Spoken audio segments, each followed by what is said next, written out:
right now. Rise and shine, it's a beautiful day. I'm alright.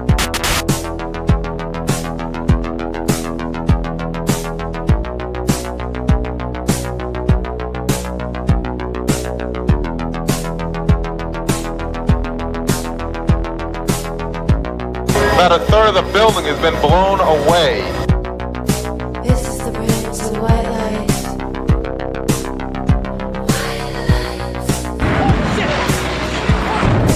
Our very freedom came under attack in a series of deliberate and deadly terrorist acts. And at that point, we were taken for another round of questioning, this time related to our allegedly being members of Mossad.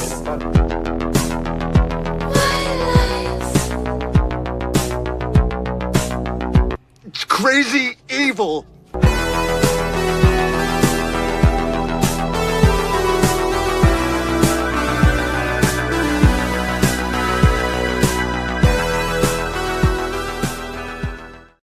Good morning, good morning. Welcome to the No Way Jose podcast. This is the Morning Dump.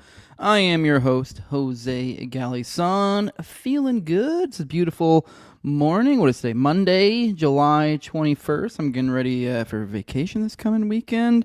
So we're putting finishing touches on. I'm finally getting putting the finishing touches on the old jacked and tan for vacation. Feeling great, looking good. Hope you guys are feeling the same. Glad to see a lot of you guys in the chat this morning. Let's take a moment and roll through our perfunctory video we have been doing as of late at the beginning of the class. While we wait for the rest of the class to show up, today we will poke a little bit of fun at the porky little pig that is Mark Levin. This is what he, it's a short little sound bite, but you'll get the idea. Let's pick apart a little bit of what he had to say, I guess, recently when he was on Fox. We have a lot to run on, and you have a lot to run against, given the other party. But I will tell you this, we better be united, we better be strong, we better be focused, we better be articulate. We can't waste our time on Epstein and other stuff that are going on here that some people want us to focus on. I've about had it with all that stuff.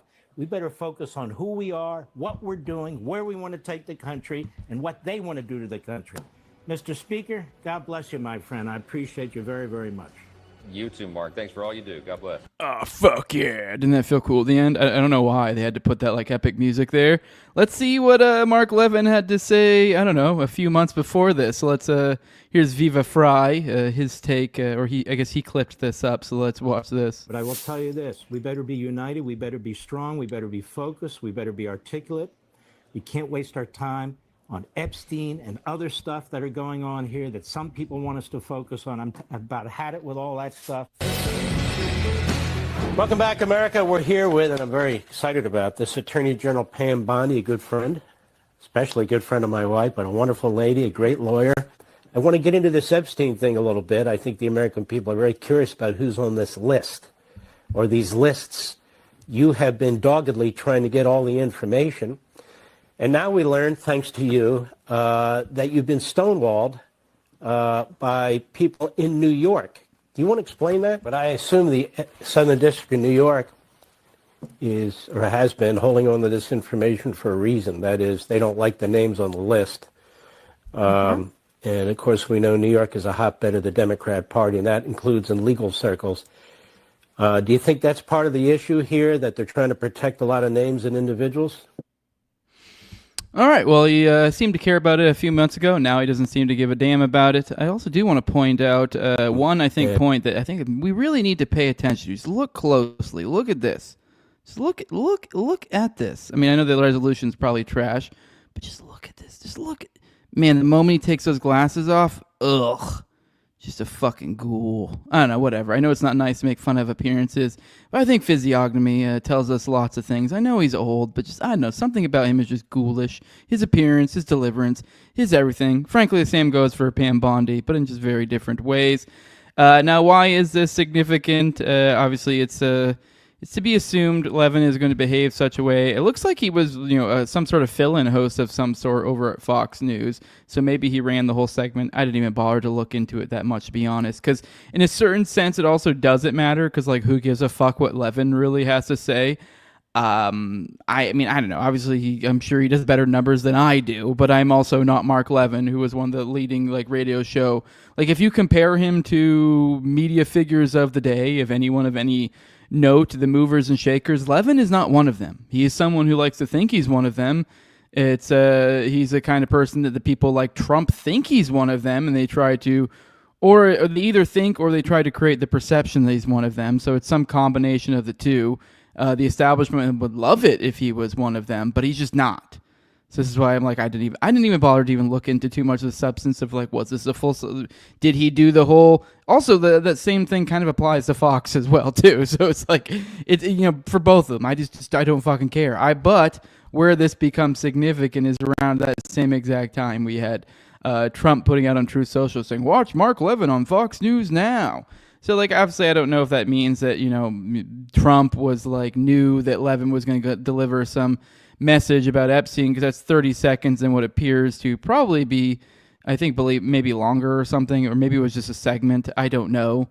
But either way, you have Trump pushing for this guy. So it's significant that you have this fat fuck out pushing this message with the full-throated endorsement of Trump still. So they're still trying to shuttle on from Epstein. But okay, we get it, fearless leader. We're moving on. Instead, we'll focus on the many crimes of Israel instead. Is that okay? We'll take a little bit of a break, and we'll go into foreign policy next from Epstein. Although, let's be real, it's damn near the same thing. But let's say our good mornings. Let's roll the chat, see what everyone is doing. See what you guys are up to. Good morning, Andrew Jacobs. Good morning, Queen Calnads. Good morning, Bug Fights. Good morning, Cubertamo. Good morning, Hustle Bones. Good morning, no name. Oh, I almost tried to say that like it was some like fancy, like I don't know, foreign name, like Naname. But then I realized is it no name Rico, or is it fancy? I mean, you let me know, Rico. Good morning, Tommy. Good morning, Demon Hunter Bear. Good morning, Tom at Mama. Good morning, Eric Petty. Good morning, John Black. Good morning, everybody. Are we selling on dumpers? John Black dumpers. And we never really settled on what we're calling each other. Although I don't know, it does feel kind of cultish. But at the same time, it's kind of fun. As long as we don't get like to where you call me like Big Dump or something like that. I don't know, some weird pet name. I mean, I do operate by a pseudonym. I mean, you guys could call me Josh. I don't really give a shit. The cat's out the bag. I mean, the Jose name's just a fucking shred of anonymity. I don't fucking care. But I don't know. The whole idea of us having gay little cult names, I don't know. I mean, at the same time, it is kind of fun. It's fun to be in a club, isn't it? I don't know. We'll call it a club, not a cult. That's what we'll do. Comment man says she fell into a What's a Drew's rabbit hole this week. And I actually took about 5 minutes or so before today's show, because I'm like, I was like, I need to look on the Drew stuff. I was like, I need to dig into a little bit, like figure out. Still don't know what the fuck they are. It sounds like there's some sort of weird Islamic sect that like broke off. Frankly, I'm not gonna lie. I haven't looked into it enough, so I don't know. But it very much gives me like Sabbatean type vibes. Obviously, I'm not saying that they're like evil. I don't know. I'm just saying in the sense that it's like something happened to the main thing along the way, broke off. Some minor differentiation or in the way they interpret it, and then creates this like offshoot thing. Now, I guess it'd be more on the nose of a Sabbatean if I could find some more sinister aspect to it. I don't know if that's the case. I have no fucking idea. But it is a bizarre thing. They're considered, I think, like blasphemous in like I think a lot of Islam. I don't know what the fuck they are. They're bizarre, and I guess they live in like half of them live in Israel and half of them live in other. I don't know if they're kind of like the Bedouins, maybe they're like Rove or something like that, and that's why they're not really so much like easily nailed down to a location. Like you can't be like, oh, they're Jewish or they're Israeli or whatever. But I don't fucking know. Good morning, Mulgera. Good morning, Doctori. Good morning, everyone. Mulgera says Levin's voice should be considered an Eighth Amendment violation. I literally rather hear RFK read me a sensual romance novel. JMS says Abraham Lincoln is trash. I agree. Good morning, King David. Good morning, everyone. Good morning, Hustle Bones. Comment Mama says, do you think they want us so outraged we finally agree to pardon Maxwell if she'll testify before a special counsel? Do they really care about hooking up Maxwell that much? I don't know. If anything, I feel if they want you... It's not even so much an agree. I think there's a disconnect between this. I think the problem, what we're seeing here with a lot of us, is a lot of us have this idea of like, oh my God, how can they? And they're kind of like, because we can. I mean, now this isn't going to work. This is going to catch up to them later, but they're doing this so early before, like, when the fuck are the midterms? I think we got a while before the midterms. So, like, I think maybe there's some component of, like, we just know that we're going to deal with this. So, like, also from a Trump perspective, he doesn't give a shit. He doesn't have to run again. I mean, obviously, I would assume there's people, like, hey, don't blow it for everybody else later. But, I mean, I don't know. Once again, it's all one big club, too. So, even then, this, like, assumption that anyone really cares if it's like, oh, no, we're going to get creamed to the midterms. You're like, okay, oh, no, that means, okay, hey, guys, now you can pretend to win, and I'll fall down and hit the fucking mat, and then you punch me over and over. Like, it's like, okay, like, who fucking, I don't know, like, yeah, I don't know. It's my point being is that it seems to be what we're seeing right now is just that they kind of just don't fucking care. And I don't know if that means, I think at the very least that means we need to, I mean, I guess it's maybe a little bit too much for me to say what you should do with that knowledge. And everyone says, ooh, that's black-pilled. I'm like, no, let's just coming to terms with what things are and then moving from there. What can you do about it? I don't know. I mean, I'm not saying go Luigi Mangione, but like, I mean, if that's you feel so compelled, I won't stop you. That's for sure. But in certain specific things, I mean, if someone was to become a Punisher, but at the very least, on an individual, I think it's just a matter of like don't give them your energy insofar as even if that means vote or money. I mean, hell, even taxes. As silly as it may sound, like any dollar that you can find to keep for yourself as opposing to give to the government, that's good, in my opinion. So, yeah, I don't know. I don't know where I was going with that. But point being is just that they just don't. I don't think they just don't kind of give a fuck. It's like that. It's that one. It's kind of. I think it's kind of cheesy, but that one fucking scene in Game of Thrones where like Littlefinger's like oh, knowledge is power, and like Cersei like is like cut his throat, and like right about running about to do it, he's like stop, and she's like no, power is power. I think that's kind of what we're seeing, sort of playing out. Is kind of like we don't really fucking care. I mean, there are some real world like consequences they have of doing this to the populace, but I don't know. It's kind of one of these things. I think really it just needs to be people realize like, oh yeah, no, it really is a pedocracy. It's God, I need to find that doesn't roll off the tongue well, but it literally is just these people do need to get they need to get to the highest levels. They need to know they've got shit on you. I mean, I don't know. And just kind of go from there. Just keep going. Let me see. Jesse Moore, good morning. So my friends had a band called King Dump and the Bowel Movements. Ew. Okay. See, it's not fancy. Short for no-name celebrity. Boom, there you go. I'm also about that dumper life. All right, we're going with dumper. Force dump. I like that. All right. Good morning, Nevsky, though, by the way.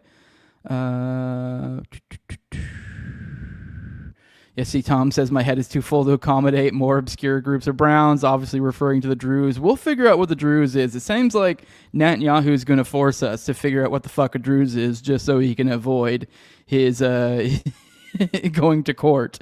He can't escape to Israel. He is Israel. So he has to, like, I don't know, fucking bomb Syria. That's where we're at. And force us to have to learn obscure things like, what's a Bedouin? What's a Druze? So, Duck Tory says, I'm curious if you change your mind if Obama and Schiff get arrested. I don't think they will, but thought I'd ask. I'll be honest, I'll have to like reevaluate things if he gets arrested. I'll be like, what? Because I'll be blown away. Now, Schiff, maybe? Although, I don't know. I feel like, I don't know. I'd have to look at, I mean, really even that, I feel like Schiff's too big of a player to burn. So, I don't know. I really don't think either of them getting burned. This feels this like lock her up again, and it's so transparent. It's like it's after it's like even more just despicable than the original lock her up, because it's like, dude, you literally just fucking pulled the wool or tried to pull over the wool of everyone's eyes, and still are over the fucking child rape ring over here, and then you're like, let's arrest Obama, and you're like, no, you're not. So I don't know, whatever. Comment Mama says 3D printer sponsoring this episode. Yeah. See, Netanyahu's in the hospital because he's not had a good dumper lately. Yeah, exactly. Yep. So, all right. Good morning, Bulging Battery. Good morning. I don't think I've seen that name before. All right, let's get into some foreign policy news. Israel military kills 85 Palestinians attempting to get aid in Gaza. Now, that's not the daily number. That's the ones trying to get aid. That was, so that was over 24 hours. So at least 85 Palestinians were killed by Israeli forces on Sunday while trying to reach food aid in Gaza, marking the worst massacre of aid seekers in Gaza in recent months, the Associated Press has reported. By the way, this takes us to over 1,000 people who have died simply attempting to get aid. Like, I'm not talking just died during, during hostilities or whatever. No, these are people in areas that were specifically set up for the purpose or the claimed purpose of being an area where starving people could go to get food. And 1,000 of them had died. And I don't believe they've ever made claims, other maybe a few couple ones may have had weapons in some of these. And even then, it's pretty much there's no real claims. They're just basically blowing people away. So, that's where we're at now. They were up to over 1,000, and this was one of the worst weekends, I guess. So, the Gaza ministry official said that at least 79 Palestinians were killed in northern Gaza while attempting to reach UN aid trucks. So this was the trucks. So the food program said that 25 of its trucks entered North Gaza and encountered massive crowds of hungry civilians, which came under gunfire. The UN official told AP that Israeli forces opened fires towards starving crowds who tried to take food from the convoy. Witnesses described the attack. Suddenly, tanks surrounded us and trapped us as gunshots and strikes rained down. We were trapped for around 2 hours, said Ehab El-Zai, who had been waiting for flour. I will never go back again. Let us die of hunger. It's better. Which they are, actually. On that note, Gaza's health ministry reports spike in starvation deaths due to Israeli blockade. The ministry said 18 people died of malnutrition in just 24 hours. So that means 18 people have died of literally starving to death in the past 24 hours in Gaza. And that's only what was reported. It says the Gaza's health ministry on Sunday reported a significant spike in starvation deaths due to the Israeli blockade, saying that it recorded a total of 18 malnutrition-related deaths within 24 hours. The health ministry said in another post on Telegram that has recorded a total of 86 deaths due to hunger and malnutrition, including 10 adults and 70 children. This is a silent massacre, and the Ministry of Health holds the occupation and the international community responsible. The ministry wrote, we demand the immediate opening of the crossings to allow the entry of food and medicine. Mohammed Abu Afash, the director of medical relief in Gaza, told Al Jazeera that women and children in Gaza are collapsing due to malnutrition and hunger. He said if more aid isn't allowed in, the coming days will be catastrophic. We are heading to the unknown. Malnutrition among children has reached its highest levels, he added. He says that nearly 1 in 3 Palestinians in Gaza are going days without receiving anything to eat. Obviously, for those we've talked before about how this affects breast milk, and then obviously they're having issues getting formula. So, yeah, people are literally just wasting away over there. And then we also, I guess this is a little bit of a positive side of things. We have, on the religious side of things, it's kind of an interesting maybe. This is like I guess you could say like a watershed moment, or ironically a coming to Jesus moment, perhaps. This has been kind of bigger than I guess I expected. Here's Pope Leo, the whatever the hell that is, was it 14th? Yeah, condemns Israeli attack on Gaza church, calls for end to barbarity. So that we have essentially the Pope already calling it out, and we also have the Cardinal. A lot of people don't realize, I guess, the Cardinal who was one of the runners-up, or I guess in contention for Pope recently, he has been the one who's been there recently. He was there on Sunday. I believe he condemned it as well. So the Vatican is pretty, and this is that Cardinal Pizzaballa is his name, has been there multiple times throughout this, has spoken out against this. So the Catholic Church has been pretty verbose about this, and increasingly so. And now we have Mike Huckabee joining the fray. We have him here saying, I work for all American citizens who live in Israeli, Jewish, Muslim, or who live in Israel, Jewish, Muslim, or Christian. When they are terrorized or victims of crime, I will demand those be held responsible or accountable with real consequences. He was in Tabay today to meet with people of that village to listen and learn. Now, Tabay, I believe that's the one that encountered the church violence, but it's also I'm mixing that up because the one happened in Gaza because we had the one Catholic church in Gaza.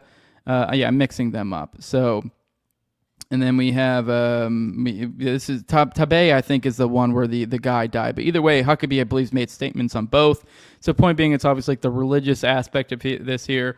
This seems to be, really put. Obviously, I don't think there was anything with the settler that was killed, but the church, Huckabee had some things to say about the church that being burned, and also the church being shot at in Gaza as well. So, seems to be. I don't know. Are we going to see a Mike Huckabee get fucking mega based on this stuff, like a boomer that's realizing, wait, they aren't really our greatest allies and don't really love Jesus the way that I do? At least not in like a respectful way, like, oh, our differences, like, no, they don't really give a shit. If anything, it seems like they look at people like Huckabee as useful idiots. So I don't know, maybe the boomer in him is starting to see the error of his ways. I don't know, but here's more on this. It says on Saturday, U.S. Ambassador to Israel Mike Huckabee visited Tabay, a Palestinian Christian village in the Israeli-occupied West Bank that's been under attack by Jewish settlers.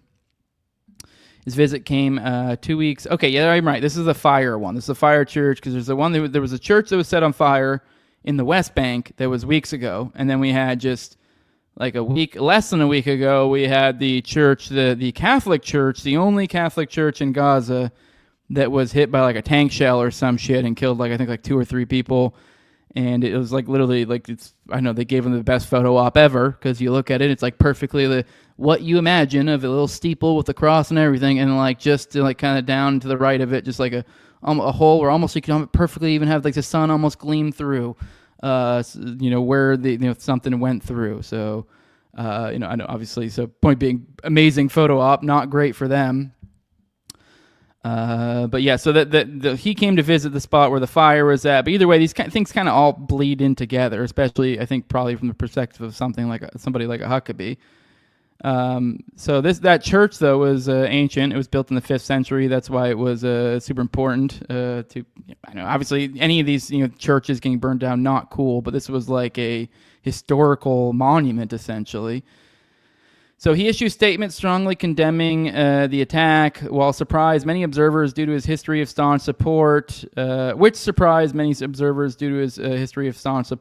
the Israeli occupation and expansion of settlements. It says, one thing that we strongly agree on is that any desecration to a holy place, doesn't matter whether it's a church, a mosque, or a synagogue, is unacceptable. To commit an act of sacrilege by desecrating a place that's supposed to be a place of worship is an act of terror and is a crime, Huckabee said. Now, he's also dealing with, too, I guess, like he's also been upset with, and I guess he made some actually pretty big threats and seemingly weirdly seemed the most upset about this thing.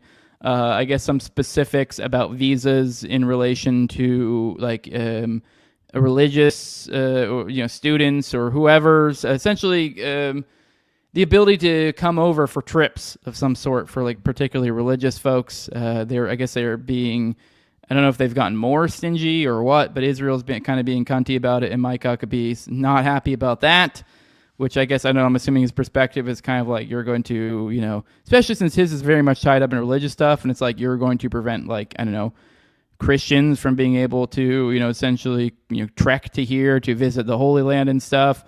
And, especially on top of that, then you want our government to be your financier for damn near everything, and me to be your total and utter bitch, while like what I perceive as being like kind of, let's be real, the deal here, because he has this like spiritual connection, and they're essentially like, we're kind of cutting off the spiritual connection.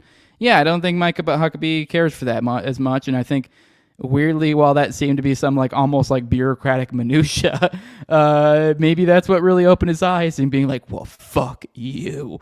So if that works, great. I mean, it's weird that seems to be the thing that opened his eyes, some oddly specific minutia about like religious students or something being able to travel. Although I get it. Like if that's like your whole thing and you're like, it's all tied up in religion, and they kind of just slap him in the face and say, fuck you.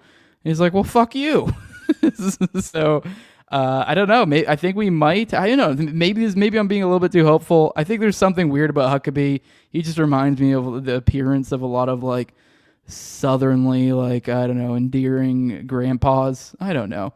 That is like maybe just kind of, that like deep down they're base, but if they could just claw through that fucking Zio programming, they'd be like, you know what, fuck these guys and go and be your greatest warrior. That's how I feel like with Huckabee, but I don't know enough about his political history. Maybe if I dug into him, I'd be like, oh, he's a lizard person like all the rest. He probably is, but I'm just, from a very surface level understanding of Huckabee and just what he looks like and stuff. I don't know. I just kind of want to root for him to be like, yeah, fuck these guys. That's right. They really don't give a shit about your whole Jesus stuff, right? You fuck them. Because they don't. They really don't. So, I don't know. It is kind of, it's sad to see. Because, I mean, I don't even mean that to be mean to, like, religious folks. Like, that's a lot of people that I love. They're like that. But it's just kind of like, when you see them being so cucked for Israel, like, come on, dude. Especially when most of them are, a lot of them, like, really masculine, and it's just, but they really are like, oh yeah, but I know what they have this belief, but they just haven't thought deeply about it, and so they're just like, no, that's what I gotta do. That's what my pastor tells me, and you're like, oh god, like, come on, think for yourself. You can do it. But then more on this whole Druze thing, like I told you, we got 1,100 killed in the past week in Syria, Sawadiyah. So calm may not last is what it says here. This is by Jason Ditz over Anti-War. So I still don't know what the fuck a Druze is, although they're getting killed a bunch. And I think I might, after hearing a little bit about this story earlier today, I think maybe I take it back. Maybe the Bedouins aren't as nice either. I don't know. I don't know who the fuck is. I don't know if you can really... I think they're probably all some level of assholes, the groups here, if I had to guess. So, because my understanding, we got the HTS forces, we got Israel lobbing over missiles, we got the Druze, which I guess are Israeli Druze. So, and if that is in the Israel's claiming to protect the Druze here, and then also the fact that, hey, this is an area we told you to fuck off out of, and they're like, well, HTS is like, well, we're trying to keep the peace, and then I don't know what the fuck the Bedouins are doing. Somehow they're involved in this whole scrap, and yeah, now we have to figure out what the hell. I mean, I have a vague understanding of Bedouins just being some roving groups. I don't know what their religious beliefs are or anything, but I don't know. Netanyahu trying to get out of legal problems is probably going to force me to learn a lot about this shit, I guess. Anyway, Sunday saw relative calm saw relative calm return to the governorate, the Suwadiyah governorate in southern Syria, after a solid week of fighting among the Druze and Bedouins, and left in excess of 1,100 documented deaths so far, and a final toll that is likely to be even higher. Majority of the slain were Druze, both combatants and civilians, as government forces deployed to the area carried out summary executions of the Druze. According to the last count, 298 Druze civilians were killed, including 194 summarily executed. Druze forces also summarily executed at least 3 Bedouin, though most of the Bedouin slain in the fighting appeared to be combatants. So some 342 Syrian Defense Ministry forces were killed in the fighting, and 15 more Syrian troops were killed by Israeli attacks in the area. Among the slain are reportedly also a number of Christians who were Druze that converted to Christianity and got swept up in the killings. This cannot be independently confirmed, but reportedly includes a pastor. So the Islamist Hayat Tahrir al-Sham government is claiming the fighting to be over now, and says the Bedouin fighters have been driven from the city of Suwadiyah. So I guess they're saying it's the Bedouins that have the issue here. Some reports of shelling have been made in the other areas of the governorate, and the idea that the fighting is truly over may be wishful thinking.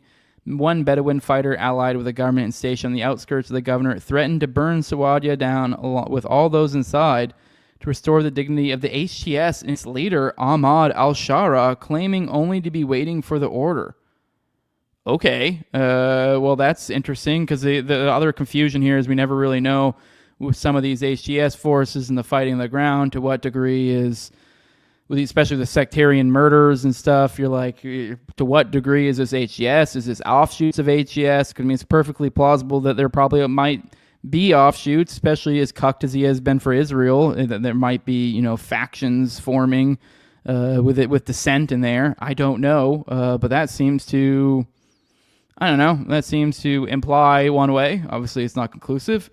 The Bedouin fighters are claiming the Druze are holding some of their tribesmen hostage within Suwadiyah, and are urging the government to withdraw its forces and leave the matter to the tribes. The claims of kidnappings by both sides were the start of all this fighting last Sunday. Okay, so both these groups claim there were some sort of kidnappings, is the claims.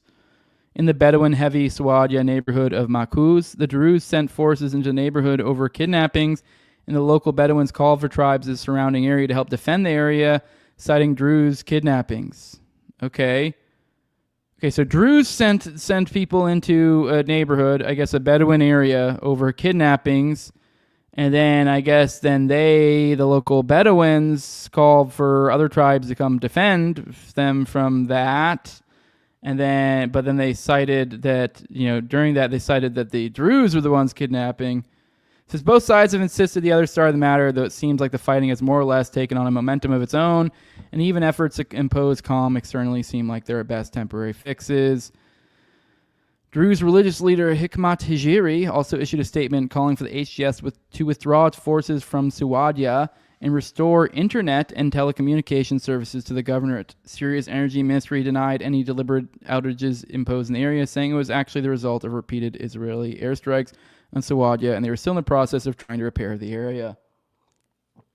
All right, so once again, we're getting forced to learn what the fuck a Druze is. And then I guess one last... let's go check. Let's check into the chat. Let's see what you guys got to say. It's been a minute since I popped into y'all. See what y'all saying. Yeah, the deaths by starvation number skyrockets is awful, 100%. JMS saying Obama wasn't on the Epstein plane, but he did have a secret New Mexico compound with dead kids on it like Epstein. Wait, who had a secret? Wait, you're telling me that Obama had a secret New Mexico compound with dead kids in it? All right, JMS, I'm going to need you to find me a source for that one, bud, because I will fucking share that in the show. I haven't heard that one. What the hell? All right. Good morning, Fire Pixie. Good morning. Screwed Up Nevsky says 2 IDF soldiers were arrested for war crimes in Belgium recently. Thought I saw something about that months ago, but maybe there was a news story about that. But hell yeah, nice. All right. Mulgara saying Huckabee won't recognize the cognitive dissonance. He's so steeped into his Christian Zionist shit. Yeah, probably. You're probably right, but it's like I want him to, especially since it's like even if he doesn't, just him leaning this hard into it. I think there are a lot of good religious, folks that maybe just haven't put a lot of thought into it before that really that makes them realize starts to get them ask questions. Even if Huckabee, inevitably ends up cucking, which he certainly probably will. I think it's had a, I think it's going to have an effect on the rest of the group. So, you're killing innocent people isn't as bad as destroying a place of worship. Which religion does that come from? Says aggressively agreeing. Yeah. So, in their Talmud, it's written that Jesus is in the pit of hell, boiling excrement. Yeah, that's what I've heard. I don't know how true it is. Probably. I mean, whatever. I believe it. Gerald Hall says Huckabee was in Lebanon. Might have something to do with the light action. Scrolling through. Druze believe in reincarnation, says Comment Mama. A certain number of souls. Yeah, I saw that this morning. I thought it was weird. Initiated religious upper class. No marriage outside the community. No new people may be converted. Huh. Sounds pretty Jewish to me. Okay, yeah, that sounds pretty Jewish. Which I'm pretty sure if you get into Kabbalah forms of Judaism, a lot of them believe in. I believe a lot of them believe in reincarnation. I might be wrong though. Someone let me know. Scrolling through. Did anyone say fuck Israel yet? Said Gerald Hall. Nope, just you. Then Comment Mama says, interestingly, History Channel did a show about the Shroud of Turin and said the mitochondrial DNA of Jesus was Druze. Seems like a huge hoax across the ages, in my opinion. Interesting. So why would both Jews and Muslims claim to protect these people? I don't know. It's weird. I don't really know what to make of that one. Demon Hunter Bear says when it comes to boomers like Huckabee, you can want in one hand and take a morning dump in the other and see what happens first. Yep, I'm gonna shit my hand. That's what's gonna happen here, Demon. I'm scrolling through. I guess Gerald has Belgium's taking a stand to Israel and ending military supply shipments to Israel. Weird. mean, maybe Belgium's getting it together after their storied past. They're really not one to be thumbing anyone else out there, but hey, good for them. Robin is a brat says Druze believe God came back in 2021. Yeah, this is why like it sounds to me when I said it's like sounds Sabbatanish, because it is like I didn't even, that's what I meant to say earlier, but I fucked up, is that like I know they have like some figure that I believe they kind of look at like a sort of like a messianic figure, very much like Levi Frank type shit. I don't know. Maybe I'm just noticing connections there. That doesn't necessarily mean, obviously with Sabbatanism, their messianic age, they go, okay, well, good is bad and bad is good now. I don't know of anything like that in Druze, so I haven't looked into their beliefs.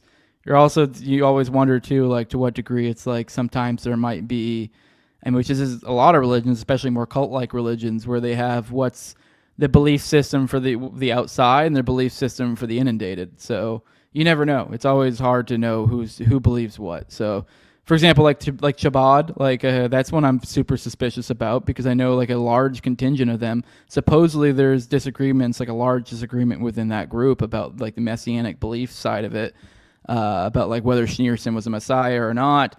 But it's also like, it kind of freaks me out. Like, what do you mean by that? Like, are you like, and if you do take a Sabbatean perspective, like they would also then be, religiously speaking, have every reason to lie and say, oh, no, that doesn't do anything about our belief systems. Nothing to see here. Don't worry about it. Boop, boop, boop, boop, boop, boop. No, we're not abducting children and doing crazy occult rituals and, drinking their blood and no, nothing to see here. I mean, not saying Chabad's doing that. My point being is just that, like, when you see these connections and you understand that there were historical pretense for such belief systems, it is, and that you're like, oh, once they go dark, you're like, they're not going to tell you they went dark. So they're just going to pretend like, no, everything's the same belief-wise that we told you before. Don't worry about it. So I don't know.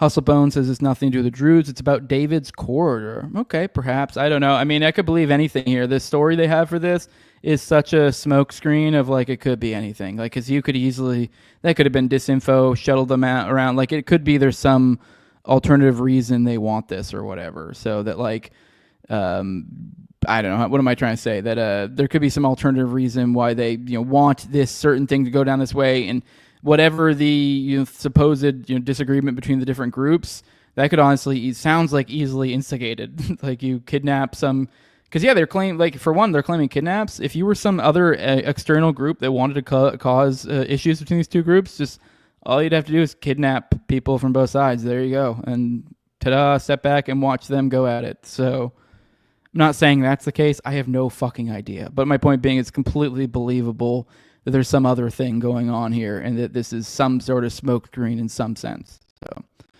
Knife Safety says, until Huckabee starts issuing actual threats to Israel, like withholding weapons, I won't be hopeful. Yeah. In that article, I think I forgot to mention it, and you didn't read that part, but it even says he didn't even say who was at fault, like with the settlers. But let's be real. People know, and people are going to start asking questions. Nevsky says, Chabad mostly believe that Menachem ben Mendel Schneerson was their messiah who's been dead for over 25 years. Yeah, and so there's like some that believe that he is and that he isn't. And then for those that believe that he is, then there's like disagreements amongst like whether they believe he's going to reincarnate into somebody else or if he's going to somehow come back alive, which is why they like have this weird revering of his like corpse. And there's weirdness when it comes to that. So yeah. Robin says Chabad is a weird Orthodox sect. I was reformed because I like bacon. Yep. All right, let's get into the next story. Let me see what else we got here. All right. Well, they tried. Old-based queen Marjorie Taylor Greene. She tried, but only 6 representatives voted to cut $500 million in military aid to Israel. Marjorie Taylor Greene was one of them. This amendment was introduced by her, and it argued that Israel should receive less funding from the U.S. as Tel Aviv possesses nuclear weapons. Mentoring amendments to strike $500 million more for nuclear-armed Israel, and it's important to say nuclear-armed Israel because they do have nuclear weapons, she told Bannon. We already give them $3.4 billion every single year in the state. From the State Department, $3.4 billion every single year. They don't need another $500 million. That's from American People's Defense, she added. So it received support from Thomas Massey. That was the only other Republican. So it was just Massey and Green all alone out on this. And then you had 4 progressive Democrats, Al Green, Summer Lee, Rashida Tlaib, and Ilhan Omar. So props to you guys. So you 4 progressives, props to you. The vote was 422-6. It would have removed $500 million in military assistance to Israel as approved through the defense spending bill. So Green said that Israel is providing welfare for citizens because the U.S. is covering 15 to 20% of its military spending. It's a nuclear-armed nation. They can defend themselves. They have universal health care and subsidized college. Meanwhile, we're $37 trillion in debt, and we cover 20% of their military spending. And honestly, I think that's putting probably super conservatively from lots of things that I've seen. So, I mean, I guess props to her. A lot of people are pointing out, hey, why did AOC not vote on this? I've told you guys for a while, she's a fraud. She plays the game to where she'll vote on some anti-Israel stuff here and there when it doesn't matter to kind of keep her cred. But for the most part, this bitch, when it matters, she fucking caves. The funny thing is it didn't really matter here, but I guess in a certain sense it mattered because I guarantee Israel in their mind was like, this needs to get blown the fuck out. There's nothing. So they probably made a big deal out of their people. Do not fucking do it. But here's Max Blumenthal pointing out AOC's career was launched by 2 Israeli venture capitalists, Joy Raby and Chani Narushalmi of Gage Strategies. The origin story is left out of her bio, but suggests an Obama-esque trajectory toward national power. As with Obama, the signs of sellout were already there. And so from the Times of Israel, 2 Israeli startup entrepreneurs played roles in rise of Alexandria Ocasio-Cortez. After she pulled out an event commemorating Rabin, some concluded that AOC doesn't like Israelis, but 2 were instrumental in the lawmaker's early career. So, yup. And I know a lot of people, always bring up that she was essentially, I need to look into the specifics on this one, that she essentially was like cast or some shit, but I guess these were one of them that played a role in it. So, we'll have to, let's roll through the comments, see if maybe there's some more on that specific. Oh, here we go. Actually, at the Israeli-run Gage Strategies, AOC learned to teach college students and recent graduates how to burnish their professional image and marketability. She then applied the lessons to her own career as a brand-obsessed Democratic Party politician. Here is something from her before. Yeah, damn, she's looking fucking cute back then, man. AOC, lead educational strategist at Gage Incorporated and founder of Brook Avenue Press, which I do gotta say, she's looking cute now too. I know a lot of people can give her shit because she's gotten thick. I'm here for it. But I don't know, she look cute there. Her hair I don't know. Anyways, just saying. And I know I'm only pointing out that because I know a lot of people there's been a conversation online about the Jennifer Love Hewitt thing. I don't know if any of you guys seen her. There were like photos of her, and they're comparing it to like other ones too, like Pierce Brosnan's wife, for example, of like thicker broads. And then everyone being like, "Oh my God, look at them! They got fat." And then there's like everyone like, "Oh, what are you, gay? She's aged with beauty." I'll be honest, I got a sickness for the thickness, so I'm on that side of things. So I'm just saying, I don't know, just throwing my 2 cents in on that thing. And the same applies for AOC. I don't like her politics, but I have no problem with her aging with grace and putting on a little bit of thickness, like you like with a little bit older ladies. Come on, let's look like a woman here. Let's not look like little girls, okay? Anyways, that's my take on it. You know what I'm about. I got a sickness for the thickness.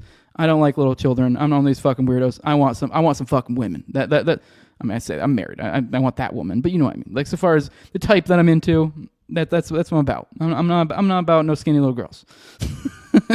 So anyways, just throwing that out there. It's nothing to do with it. Completely inappropriate to throw in there.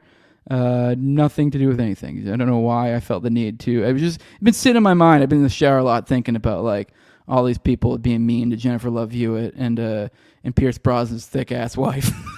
It's like, have you ever seen a picture of an upset Pierce Brosnan?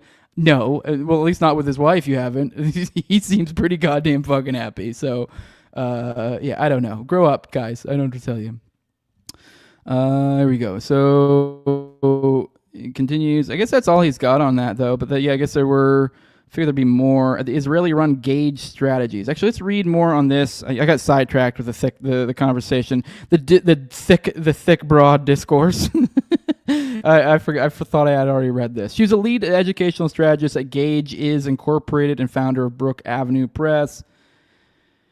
She founded Brook Avenue Press, a social enterprise dedicated to providing relevant educational products to children and parents in urban areas. Recently, she partnered with the Sunshine Bronx Business Incubator to design entrepreneurial curricula. That's a fancy way of saying curriculum, for those interested in launching their own enterprise. They use methods informed by the collective real-world experiences of Sunshine's large community of successful startup entrepreneurs. Her primary interests lie in entrepreneurship and developing innovative, healthy enterprising. God damn it, I'm retarded. Enterprising communities for generations to come. Okay, so this is what he's holding it on. She's a lead educational strategist. I mean, it does sound pretty glowy. I don't really, although that is just kind of using corporate speak. So I don't really even know what the fuck this is. Social enterprise. Okay, she teaches college students and recent graduates how to their professional image. Okay, yeah, that does kind of glow, doesn't it? And I don't know. I guess the connection here is that this is owned by some Jews. Although they're saying she founded it, Brook Avenue Press. So she's a lead educational strategist at Gage. So that's the connection to this supposed Israeli-run company. No, they're saying it's Israeli run, so Israeli startup. So I guess it started in Israel. Okay. All right. So, all right. I'm just processing all this. So she founded some other sub thing. I'm assuming probably with seed money from certain people. So yeah, this does kind of glow, doesn't it? All right. Let's see if maybe there's anything more in here. All right. Yeah. Let's keep going. I guess next let's get into this Tulsi story, but yeah, let's check in the chat. It's been a minute since I checked with y'all. See what y'all got to say.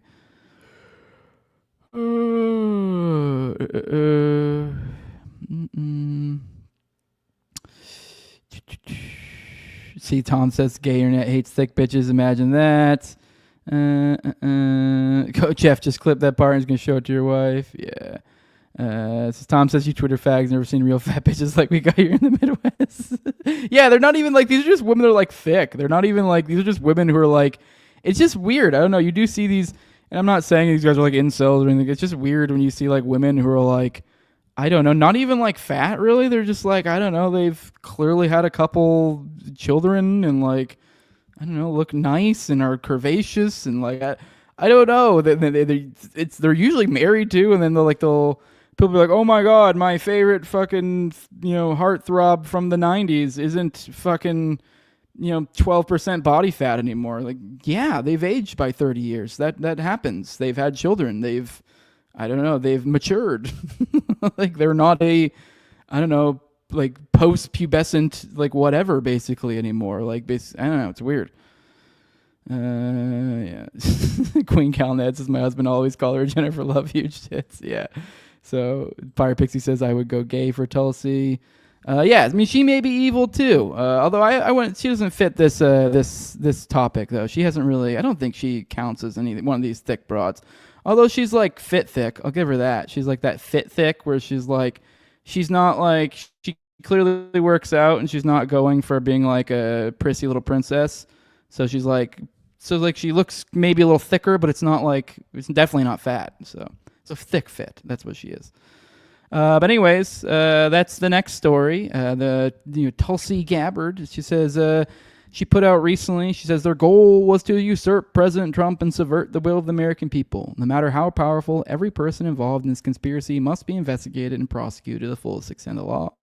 The integrity of a democratic republic depends on it. We are turning over all documents to DOJ for criminal referral. What she's referring to is this right here. It says, new evidence of Obama administration conspiracy to subvert President Trump's 2016 victory in presidency.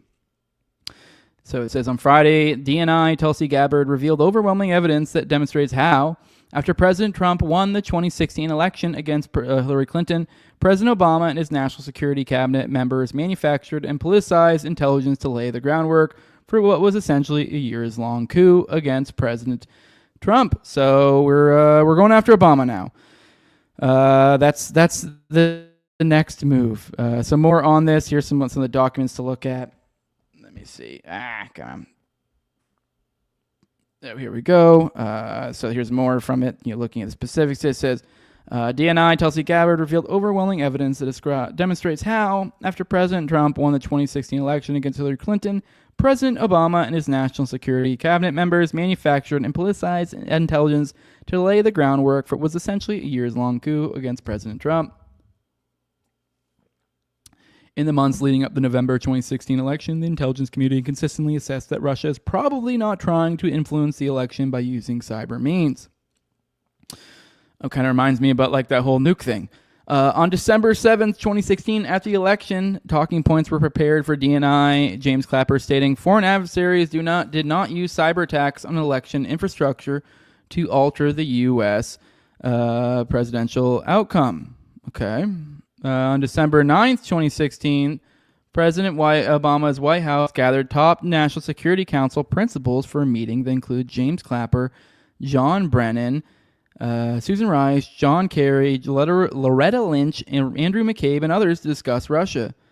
After the meeting, DNI Clapper's executive assistant sent an email to IC leaders tasking them with creating a new IC assessment per the president's request that details the tools Moscow used and actions it took to influence the 2016 election.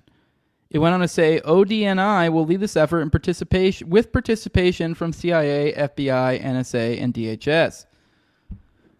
Okay, so they create a new intelligence assessment per the president's request. Okay, all right. So they're saying per the president's request. I can't help, though, but notice, once again, as I already kind of pointed out, especially with Tulsi being the one trotting this out, did the same exact fucking thing happen? Like, it almost feels like they're, like, telling on themselves, like, as if it's like I swear, it's like a, so above, so below type shit. Like, while I call out the other side about their corruption, I'm literally the individual who did basically the exact same thing if you just swapped out some, play this like a Mad Libs game. Because, like, if you play this about the whole nuclear assessment for Iran and swap out Clapper for Tulsi, it's the same. It's like, what was different here? I mean, obviously, I don't know. Obviously, we don't know that there was an intelligence or an IC assessment per the president's request for the nuke stuff. But obviously, let's be real. I wouldn't be surprised if we come to find out there's something that happened behind the scenes from some sort of specific this or that. And like they're alluding to here, this idea of like, oh, well, James Clapper said on this day, oh, this thing. And then 2 days later, per the president, he said the opposite thing. Yeah, just like you dumb bitch. Yeah, I mean, I don't know. And Obama officials leaked false statements to media outlets. Oh, like days or weeks for nuclear material? Who said that? Claiming Russia has attempted through cyber means to interfere in, if not actively influence, the outcome of the election. January 6, 2017, a new intelligence community assessment was released that directly contradicted the IC assessments that were made throughout the previous 6 months. So, I mean, hey, at least they committed to the bit. Like, you guys, I mean, I don't think we've even have we gotten a new assessment that, really actually technically ever contradicted Tulsi? I don't really know. I think the only thing we ever really got that technically contradicted her, even though it didn't, because she said, oh, it's still the same thing I said in my previous report, except then she added on their weeks, or they could be, something like they could be, or I forget the specific way she worded it, weeks or days away from, like, something. I forget how she worded it, but it was like, although her previous report very clearly was like, yeah, no, they're not working on anything. There's nothing to imply that. And then she like basically, yeah, no, you guys misunderstood what I said before. What I meant is that. And then she added it on top of that and then something about weeks and days. And you're like, wait, whoa, what? Like the other one was very clear. So I don't even know how you square that circle. They just kind of like look you in the face while they tell like a crazy, I guess, a lie that doesn't really make sense. I don't know. I mean, maybe it's like it's also sometimes one of those things if you sit there and you like try to understand the fine print of the words they use, you're like, maybe technically they're telling the truth. But it's still like, I don't know, what you should have gotten from that is kind of a lie. Like what they were trying to get you to think about it, let's be real, was a lie. After months of investigation in this matter, the facts reveal this new assessment was based on information that was known by those involved to be manufactured, i.e. the Steele dossier, or deemed as not credible.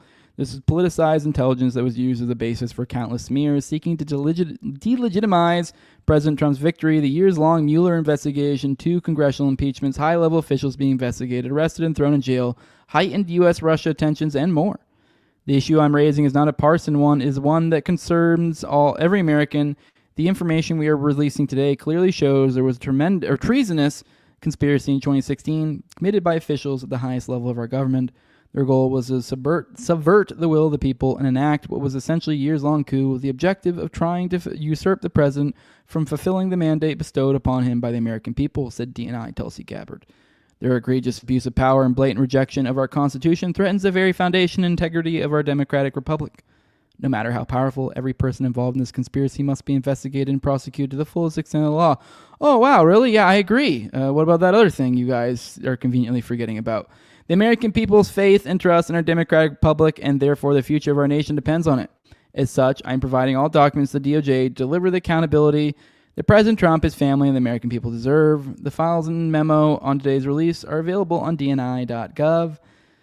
DNI Gabbard will post updates on X and Truth Social. Well, all right, with that, guys, I think you can safely assume we'll probably be getting more Russiagate stuff, maybe Obama stuff in the future. But I'll be honest, probably not going to be a major focus. I don't buy this at all. I don't buy this in the slightest. I don't think anything's going to happen.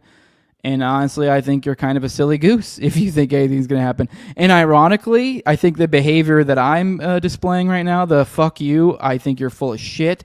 What's going on with Epstein, ironically, is actually more likely to get the results of anything in relation to this. Because my point being is, like, obviously they're trying to quell the base. Everyone is freaking out about the Epstein stuff. And so they're throwing out shit to be like, oh, about this. Or the Epstein thing's fucking huge. Let's be real. If you're focusing on Obama, you're focusing on the player. You're not focusing on the game. Now, don't be wrong. If we could get Obama, great. But it's probably not going to happen anyways.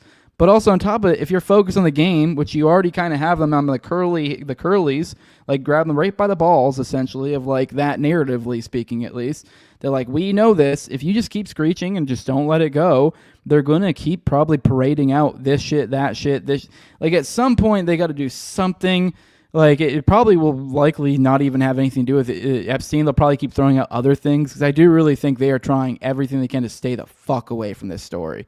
They want, I mean, not stay away from it. It's the wrong way to put it because he hasn't been handling that well. He's been Streisanding affecting it. But I don't know. I don't think they really want to. I think they want to throw out other things. So if you're continuing to bitch about Epstein, like then they'll be like, oh, well, now we're actually moving towards prosecution on this intelligence official or whatever. Like, even then I doubt that'll happen. But point being is I think bitching and moaning about Epstein, ironically, in this situation is more likely to get you some sort of justice on some other issue because this causes them to scramble for it. But now if you just like go, oh, okay, ooh, I'm happy about, we're going to get Obama and lock him up, and you just like buy it like a little fucking idiot and forget about the Epstein thing, then they're just going to play that same game and move it forward into the Epstein thing, or not, like do the thing they just did with the Epstein thing, and they're going to do it with the Obama thing. Like the idea I even need to explain this to grown adults, like it's literally Charlie Brown with the football. So at least if you focus on the previous one and go, no, fuck you, I know what you're doing with this other thing. They might actually give you something with the other thing. They probably still won't give you a thing with the first thing, but you got to keep your eye on the original ball. Like you can't, like trying to be like, oh, we're going to all go in on this Obama thing and act like, we're getting justice and we're going to get Obama and the deep state, No, because of your you're not getting that. At least if you were stuck on Epstein, you might get something. I mean, obviously, I don't know. You might get like I think you would probably open more eyes. You'd also get maybe some small minor official kind of like for example, like maybe not the greatest example, but Acosta. Have you heard any political anything from that fucker? Well, that's a pretty good example to people out in the world that like, hey, maybe don't just bend over for, just because someone gives you the fucking wink and a nod and goes, no, he's with Intel. Maybe raise a stink. Maybe if you want to have any sort of political, future whatsoever, maybe you say some shit because that guy completely, what was he supposed to be, like the Secretary of Transportation or something under the 2016 administration or something like that? And then he got shuttled off. I think it was likely probably due to the Epstein controversy. So yeah, I mean, like stuff like that. Now, and the only way you're going to get anything like that is, I think, if you stay on Epstein. So fuck you. I don't give a shit about this. I don't know. I care in a certain sense, but at the same time, it's also like, I'm not stupid. I see what you're doing. And it's also, even then, even with all this story, it's like, cool. That's cool. I mean, like, great. Keep telling me more. Keep telling me more. Are you going to arrest him? Are you going to arrest him? So this really is a story you can almost just borderline go, okay, that's cool. Are you going to arrest him? All right, cool. What's going on with Epstein? Because it's like they're trying to like, ooh, look at this. Like, cool. Have you done anything? No. Okay. Fucking do something, and then we'll talk. All right, on Epstein, or not on Epstein, but on Obama and his weird gay ass proclivities. I guess since we're kind of in this realm, and this kind of bridges the gap between one topic to the other. I guess there potentially has been new information in the weird saga of the chef that died on the Epstein estate. So this is breaking from Fourth Musketeer, whoever this is. About a 50K account. Whistleblower from Barack Obama's late chef Tafari Campbell's family has reportedly come forward revealing that at the time of his mysterious drowning at the Obama's Martha Vineyard estate, Campbell has been working on a tell-all book to expose the misdeeds of the Obamas. He is also said to have had a years-long sexual relationship with the former president. This comes at a time shortly after Larry Sinclair, a homosexual man, alleges that he smoked crack and had an affair with Obama in '99.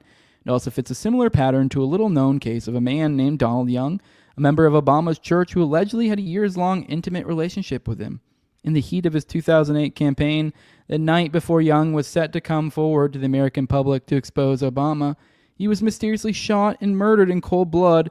It was later deemed to be a home invasion in Chicago. So this is one of the supposed previous boy toys of Obama.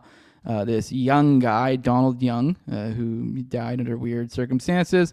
No suspect was ever charged as murder. This is a major revelation, and it appears that the truth about Barack Obama is finally coming to the mainstream of the American public. This begs the question, what really happened to Tafari Campbell, Obama's chef, and Donald Young? They deserve justice. I agree. I mean, that one was fishy. I don't know enough about that story to see or what more there is about him or what. But yeah, that one is fishy for sure, but it perfectly bridges the gap into our next story, because that next story is KashsAHomo? We'll go over all that and more here in a minute after we roll through the chat, see what you guys are thinking, see what you guys are saying, check in on y'all. Let's see. She's Keybert saying, I like me a thickie, it's like she bloomed. They act like most women with big tits aren't also a little chubby most of the time. Yeah. Josh reverted back to Jose talking about thick Latinos. Yeah.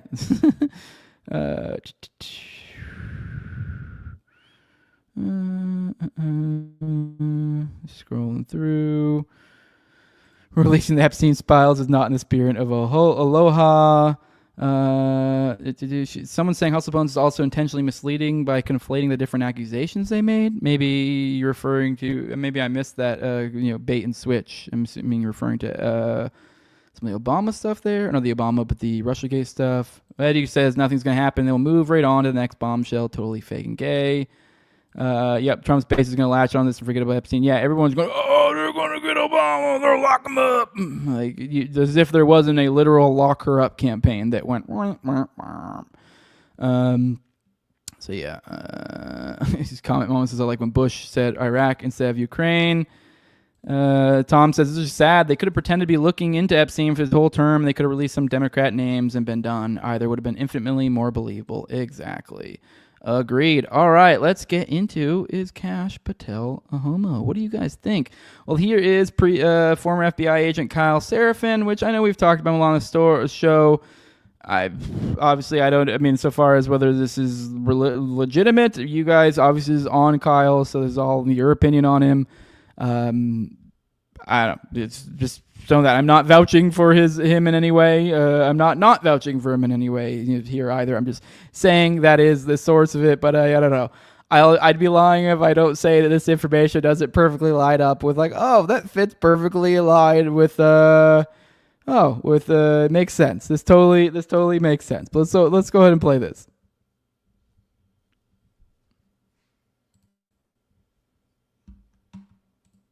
That stupid. Give me a second. It's a stupid audio thing again. 1 second. StreamYard's doing the weird glitchy thing again. Here you go. All right, we're back in it. The photos here. This is the house. This is the house here in Vegas.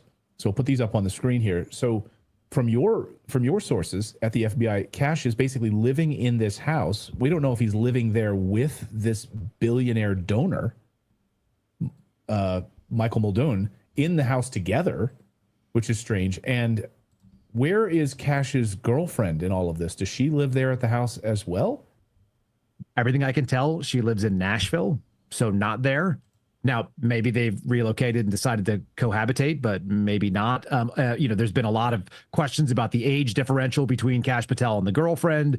A lot of sort of like Israeli intel speculation. I think those are speculative. I can't substantiate any of it, and I don't think they can either. She's like a honeypot or something.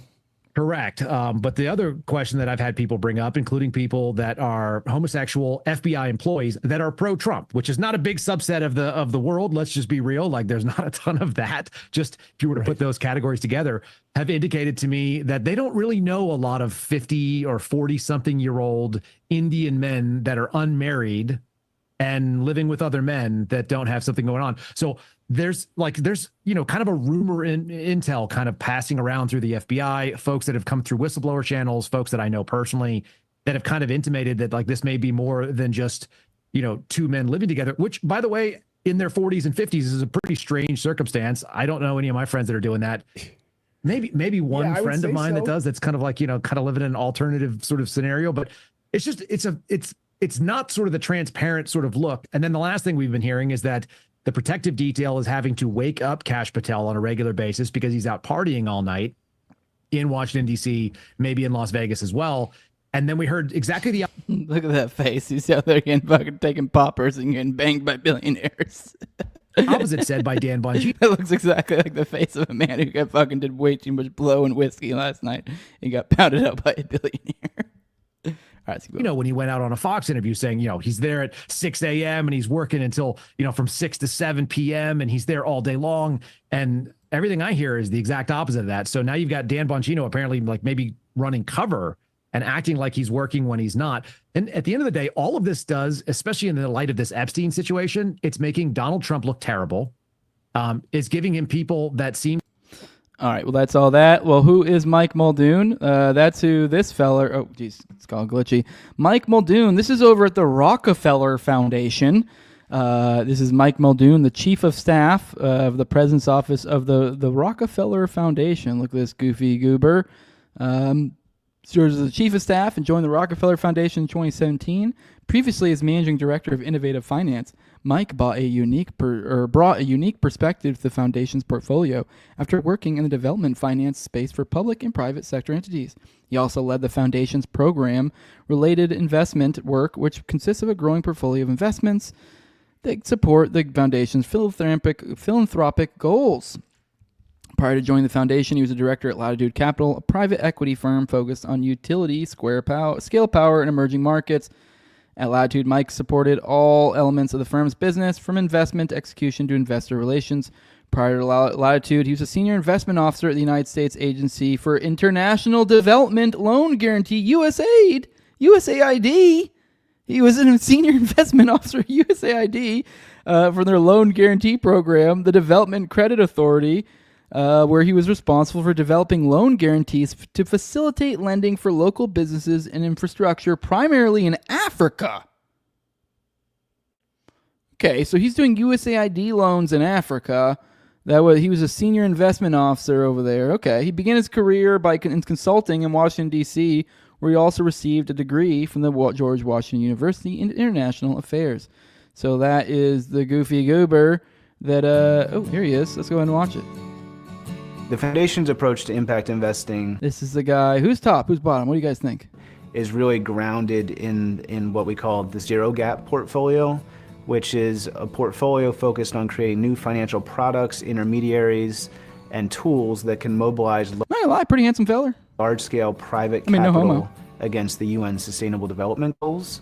And it's really a realization that while there's plenty of kind of interested new investors coming into the broadly defined impact investing space, without the appropriate products out there, they have no... You know what? These guys could actually be the lead men in their own, like, homosexual, like, love movie. They really could. They both could. I mean, Kash is a little bit kind of gremlin looking, but he's like almost Hollywood, and this guy is. Like, they could literally do it. A way to kind of mobilize their money for impact the way of a Rockefeller Foundation would actually care about. And so our team is focused on using our very flexible and risk-tolerant grant and investment capital to mobilize those big private investors by creating new financial products that they can invest in to have impact. All right, well, that's the guy. That is who is... That's the man having sex with your... Man, it just never stops, does it? Like, dude, God, why can't I think of his name right now? The Troon, not even Troon, the crossdresser. God, he was like OG FBI. Why can't I think of his name? It's really embarrassing. It's like a... Whatever. One of you guys say in chat, I can't believe I can't think of his name. This is like Conspiracy 101 shit. I'm just brain farting it. It'll come back to me like a minute and I'll fucking scream it at you guys. I'm like, what's this? But let's get back over here. Let's see. There was I believe crap. Dang it. It's being glitchy. 1 second. Let me set up the thing real quick.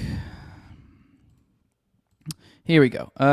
So FBI Director Kash Patel is reportedly living with donor Michael Muldoon in the billionaire's Las Vegas home, an arrangement that's raising some eyebrows in the Bureau, according to former FBI agent KashsAHomo.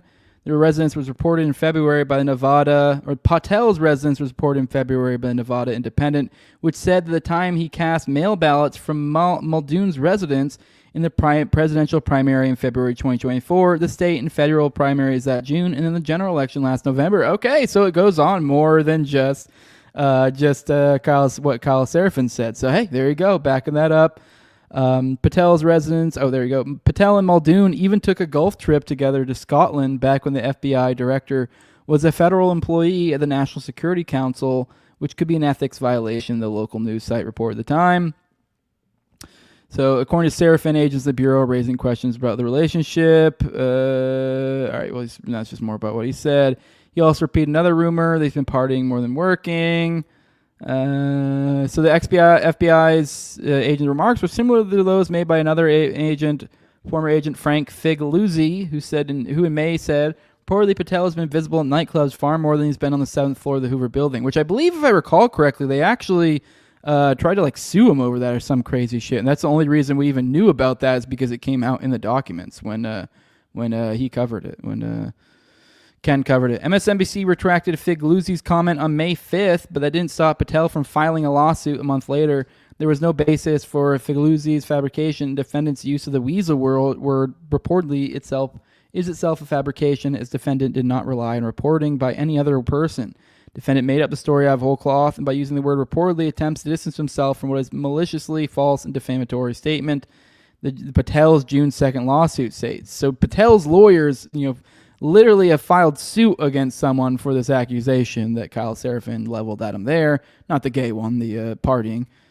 So Patel seeks more than $75,000 in compensatory, special, and punitive damages from Figluzzi. It's unclear how Figluzzi's comments damage Patel. In fact, Patel has arguably done more to destroy his own reputation in recent months by backtracking on his promises.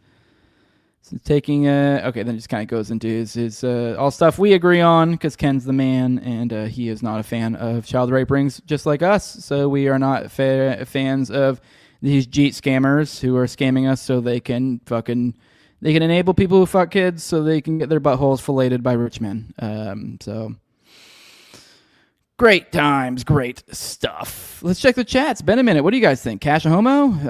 Yeah, Hoover. God, why can't I think of that? Hoover. God damn it, I'm retarded. Hoover. I immediately run to the chat and I saw you guys saying Hoover. So yeah, God, how could I not think of it? I'm so mad at myself. Hoover. Maybe Kash is moonlighting as a personal chef. Yeah. Good one. Partying in DC equals gay. 100%. You're not wrong, Nevsky. Former Fled doing the hard investigations we all care about. Yeah, that's what I'm saying. That's why I say I'm not vouching for or against. You should, much like how I approach anything with like Gunderson or something, I always have a little bit like, maybe you're lying to me. I don't trust you entirely. Which, to be fair, I don't know. Maybe it's just me being unfair, but it's just kind of, I know where you worked. Yeah, the elites are always gay as shit, says Hustle. Hoover would be proud. It's Robin. You're the one who got me. Hoover. How could I not think of Hoover? I really can't think about it. Marnimac says Kash is just another Jeet. The shits on the street, takes jobs and smells horrible, and covers for child rape. I threw in that last one. Big Homo confirms, says Tom33. Yes, big old gay. All right, let's move on past the gays. And then we'll get back into the child rape, out of homosexuality into child rape, out of the frying pan into the fire. Here's our buddy of the show, Namrock. I figured, just for good measure, just so you know, I was kidding about forgetting about the Epstein thing. Here is a little bit of info, a little minor dig I did today about Mark Middleton. Says, here's Namrock saying, it's been brought to my attention that there was a gun at the scene of Mark Middleton's suicide. It was found 30 feet from the body. Below is a forensic recreation event. This is obviously a meme, and it's him with a gun walking up to the chair with the noose. And then he jumps up, he gets up on the thing, puts the noose, holds the gun, shoots himself, throws the gun. Because, the gun being found 30 feet from his body. So then he's to more on that, because a shotgun was found near the body of Clinton aide linked to Jeffrey Epstein. Texted wife, found a perfect place for nap before blasting his chest and falling from bench with electrical cord tied around his neck. Would have found a perfect place for a nap. What a weird thing to say. Clinton White House aide Mark Middleton killed himself on a ranch in Arkansas, it says here. Keep in mind, Arkansas, which I've been reading a lot on Arkansas lately in Bill Clinton's glory days. Crazy shit happened there. One of these days I'm going to have to maybe back up, either find a guest or do it myself or something, do some sort of series into that era, because holy fucking shit. People are not kidding when they talk about like a Clinton death list, and they're basically mostly just talking about like Arkansas. It's not always, really, on the nose of the Clinton. A lot of times it's just kind of, really they're just talking about like kind of Arkansas, generally speaking, because let's be real, they were running crazy glowy operations though, and through there and murdering the fuck out of anyone who came close to exposing it. So, which on that note, Middleton was found dead from what officials suspect to be a suicide on May 7th, 2022, after texting his wife to say he was going to rest. And we'll read more on this from the New York Post. So here is, now you may wonder, who the fuck is this Mark Middleton and why does he matter here? He was a former Clinton aide, and also he had reports, he had links to Epstein. So the shotgun was discovered near the body of the former Clinton aide with links to Jeffrey Epstein, who died by suicide last year. Obviously, this was written a few years ago. Despite initial reports to the contrary, officials said this week. This is from the New York Post, by the way. A new set of documents obtained by the Daily Mail states that a Stoger 12-gauge Coach shotgun was 30 feet from the body of Mark Middleton when he was found dead on Heifer Ranch in Perryville, Arkansas on May 7th, 2022. Based on an initial report released yesterday, the outlet previously claimed there was no weapon at the scene. The additional papers written by Sergeant Keenan Carter also detail the lengths Middleton, 59, went to ensure his suicide attempt was successful by standing on a bench and tying an electrical cord on his neck before finally shooting himself in the chest. Okay. Let's keep going. And remember, they had initially claimed there was no weapon in the scene. So it's believed that Mr. Middleton pulled the trigger on the firearm casing, causing it to discharge and strike him in the chest, and he fell from the bench, causing the extension cord to become tight, cutting off his breathing, the report reads. Here's photos of, the area. This is a Heifer Ranch in Arkansas, so just kind of, areas of the scene, roughly. Here's the gun, for those wondering what it looked like. And it said that it was found 30 feet, just moments before his death. The HVAC businessman who served as a special advisor to President Bill Clinton and assistant to Chief of Staff Thomas F. Mack McClarty in the early 1990s reportedly texted his wife, Luria, that he found the perfect place for a nap in the sun. I just still can't get back to 30 feet. Because, the only theory that would make sense is that it would be somehow your muscles jerked or something to where you, pushed it. But even then, I almost want to like test it and go grab like my shotgun, but I don't want to throw my shotgun 30 feet because it's probably not a good idea. It's probably not good for it. But you almost want to like see like it just like this, like if you could like even do like a 30 feet, like if that's like how much force would you really have to apply? Because it's just not reasonable. That makes no fucking sense. That's way too far of a distance.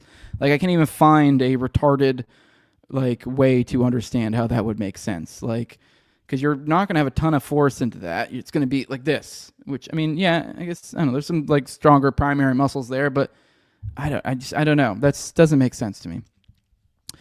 He says, you are a great mom and wife, babe. He allegedly wrote to Ray, with whom he shares 2 young adult daughters. Please be happy today and get some sun. It will make you feel better. I love you. Ugh, that's sad knowing that there's probably a good chance that someone was about to murder him and was like, hey, here's your chance to say your last things to your wife. So, freaky. He concluded the message with a heart emoji. Middleton's body was discovered that afternoon when ranch employee Ian Peters noticed his SUV had been parked for several hours. According to the reports seen by the Daily Mail, the deputies found a gun case and 3 rounds of buckshot in Middleton's car before they came upon the body. So the gun case? So there's a gun case. What do you mean by a gun case? Are we talking like you just bought it? Or are we just talking... I mean, who the fuck? I don't know. I mean, I don't ever transport my shotgun with a gun case to you guys. If I move it, I just put it in I don't know. I don't even have like a gun case for that thing. I don't know. When I think of a gun case, I think like you just bought it or something. I went into a nearby trail to the south, then heard my colleague calling for help. Peter said the gruesome discovery. I mean, I guess if you're doing like travel or, like you're going like, hunting or, somewhere distances, you would maybe like, I don't know. Some people do have like the nice things. I'm not like a hunter, so I guess I don't have like the nice cases and stuff. Some people do. I went to a nearby trail to the south, then heard my colleague calling for help. Peter said of the gruesome discovery. I ran towards her and could see the officers moving towards where she was. She was pointing towards the overlook, asking, is that a human? Is that a body? The report states officers determined the gun was flung away from Middleton's body due to the recoil and angle off the ground.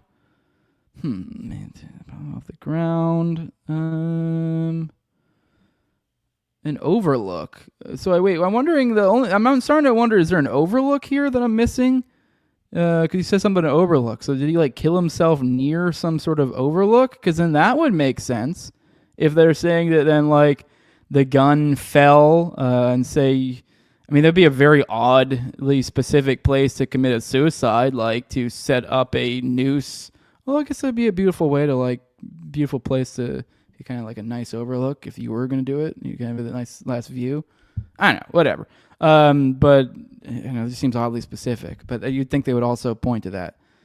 I don't know. I think the overlook might just be an area where some of the other people nearby were looking over, because you would think that they would determine. But they're saying something about the angle off the ground. So if there was some sort of ledge or something there, that could account for the 30 feet thing there.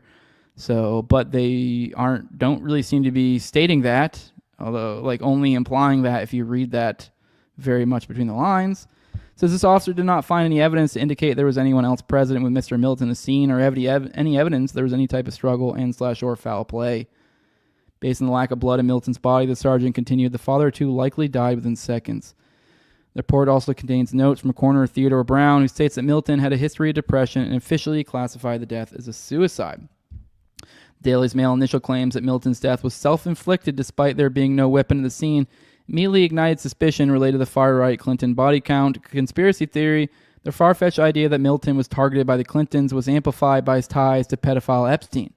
Before he left politics in 1995, Middleton signed the sex fiend into the White House 7 out of the 17 times he visited the residence, the Daily Mail said. He also reportedly rode on Epstein's infamous Lolita Express jet. So this guy is one of the guys who went on his plane.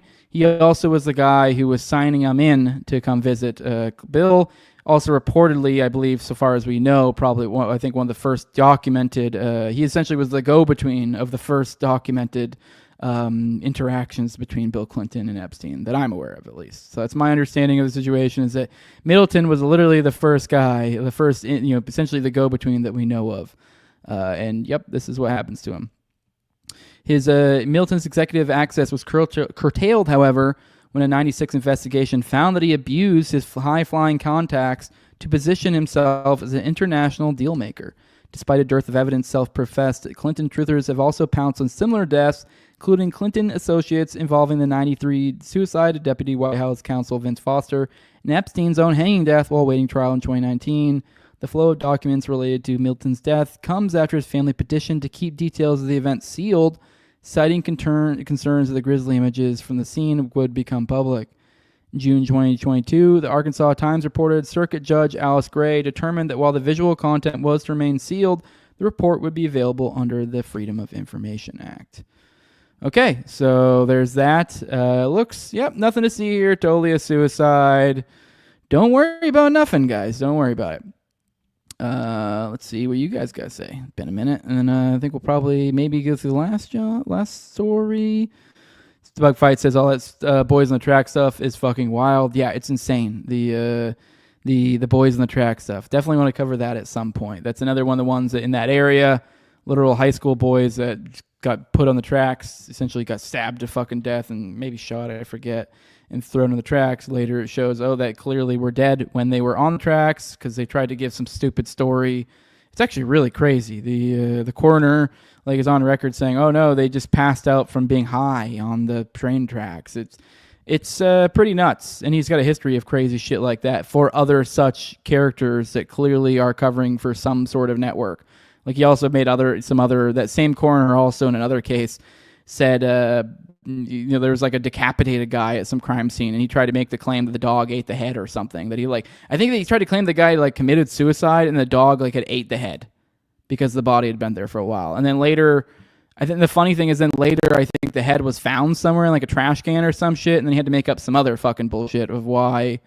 Just kidding. Or essentially, he clearly was some cover guy, and he literally, I don't even think he really even spoke English well. He was some weird immigrant doctor of some sort that clearly was just the fixer guy.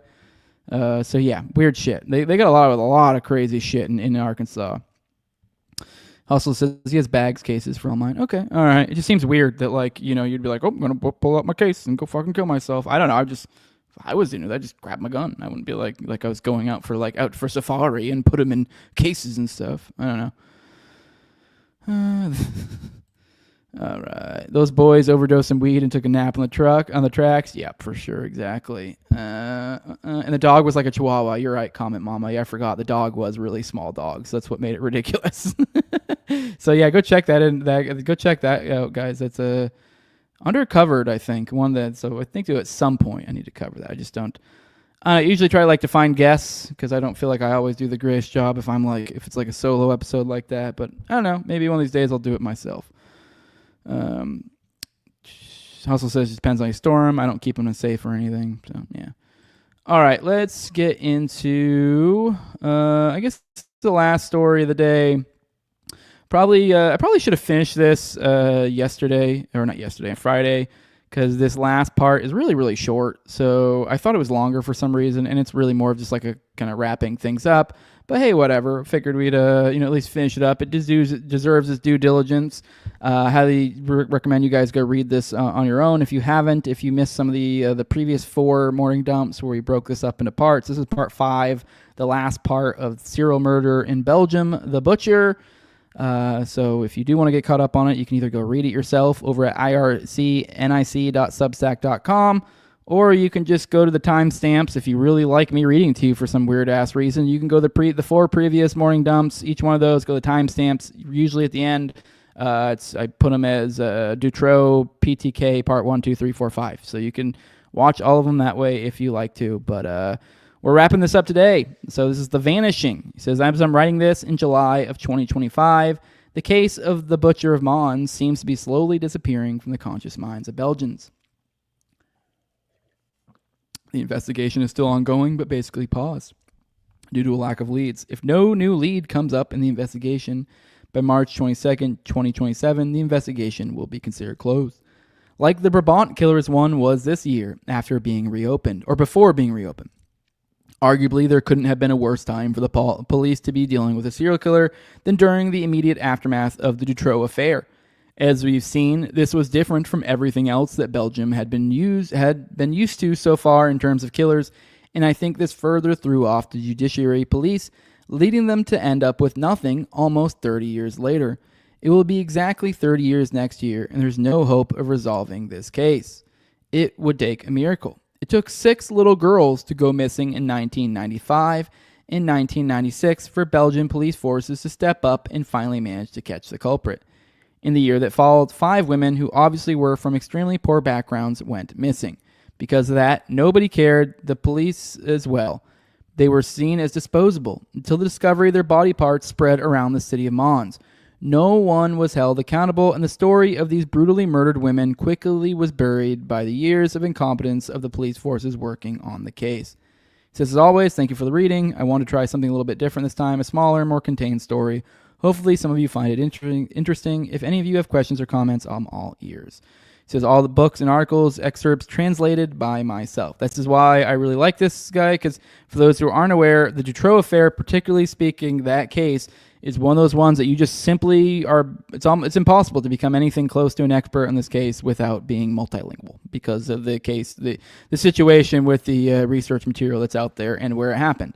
So having these multilingual individuals like IRC and IC out there is super clutch. So appreciate you being out there, buddy, so that people like me can cover this sort of stuff. But I do find it particularly compelling that right around the same time of the Dutroux affair, that we also have a murder going on that seems to be targeting essentially prostitutes or like kind of, I don't know, women of the night of some sort. I mean, I don't think they all were prostitutes, but let's be real. It's like women that were, I mean, maybe it didn't necessarily have to be a prostitute because it could be someone who just, I don't know, lived alone and was single, maybe a little bit more of a, maybe floozy is not the right word, but just vulnerable, maybe might be even better word, vulnerable women, perhaps is better way to put it.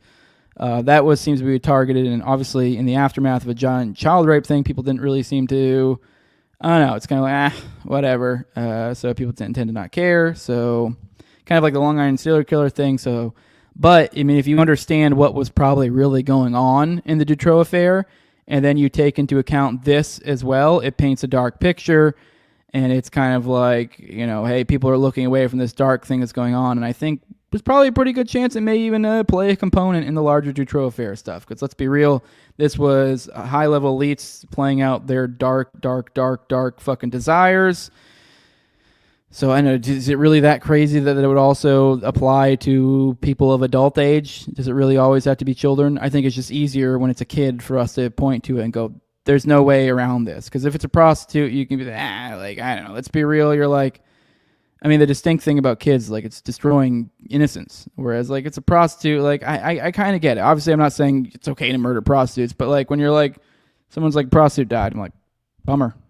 I mean, like, I don't know. I mean, it sounds awful, but when someone's like a child died, you're like, oh my God, that's awful. What's going on? What is, whereas like, so that's, but at the same time, they both, I think, feed into the same dark network of shit. Like, I mean, if anything, like the women are actually probably the bread and butter. They're the ones who probably get abused far more.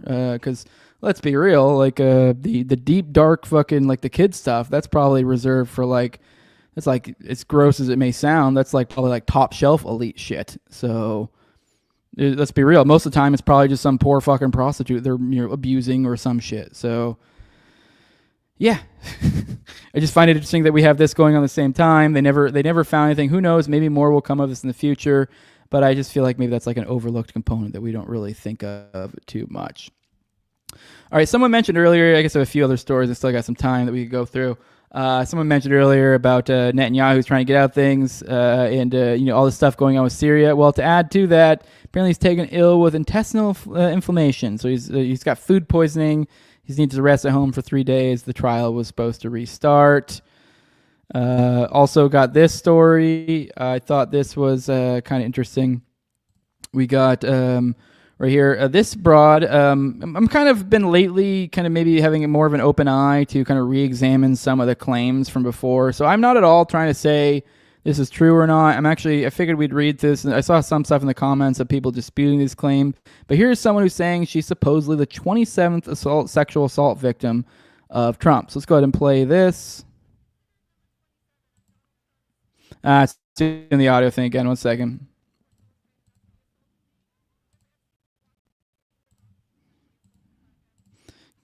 Give me a second. It's doing this stupid. All right. Share there. Here we go.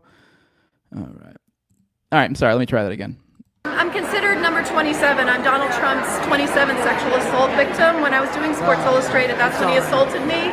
Jeffrey Epstein walked me into his office to be sexually assaulted by him.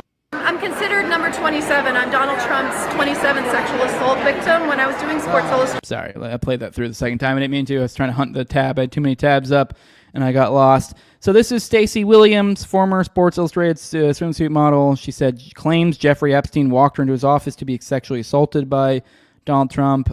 I'd assume she's of age if she was a swimsuit model at that time. I mean, maybe this was some previous modeling thing. Maybe it's not necessarily a Sports Illustrated related thing. So here's a postcard. Someone in the chat, but here's a postcard Trump sent to Williams. It says, "You're home away from home. Love, Donald." It's just, so here you go, Stacy. You're home away from home. Love, Donald. It's Palm Beach. But then we have other people claiming this was debunked years ago. So let me see. I've seen a few people sharing this excerpt. Someone saying the liar in this story claims that she went on a walk with Epstein in '93 by his Upper East home when he took her to see Trump. So there's only one problem which is that Epstein didn't move there until '96. Okay, I would wonder when she made that claim though, because I don't know about you. If I was making claims from 20 years ago, it's not that crazy. I might get the years off. It goes on, so she claims she went from Jeffrey Epstein's brownstone on the Upper East Side to go see Trump in '93, but Epstein didn't own his brownstone until '96. This woman is a liar. Has anyone believed this garbage? She kept this quiet until weeks before Election Day. Laughable. That's Robbie Starbuck who said that. So these are different tweets. And there's another person, Zero Hedge. To late winter of '93, I was on a walk with Jeffrey Epstein from his brownstone on the Upper East Side down Fifth Avenue when Jeffrey looked at me and said, let's go stop by and see Trump. And it says, strange, Trump. Epstein only moved into the Wexler mansion on 9th East 71st in '96. Okay, so this is the idea that because he didn't move into that. Although I don't know. Was it really that crazy that maybe he was living there before? I mean, hell, we were just talking about Kash Patel living with some other weird billionaire. And let's be real, Epstein's living here, and he got all of his wealth transferred by Wexler. Is it really that crazy that he was living there years before he technically moved in, whatever the hell moving in even means? What does that mean? Is that when they transferred the title? Or I don't even know if they ever even transferred the title over to him, so I don't know what they mean by that.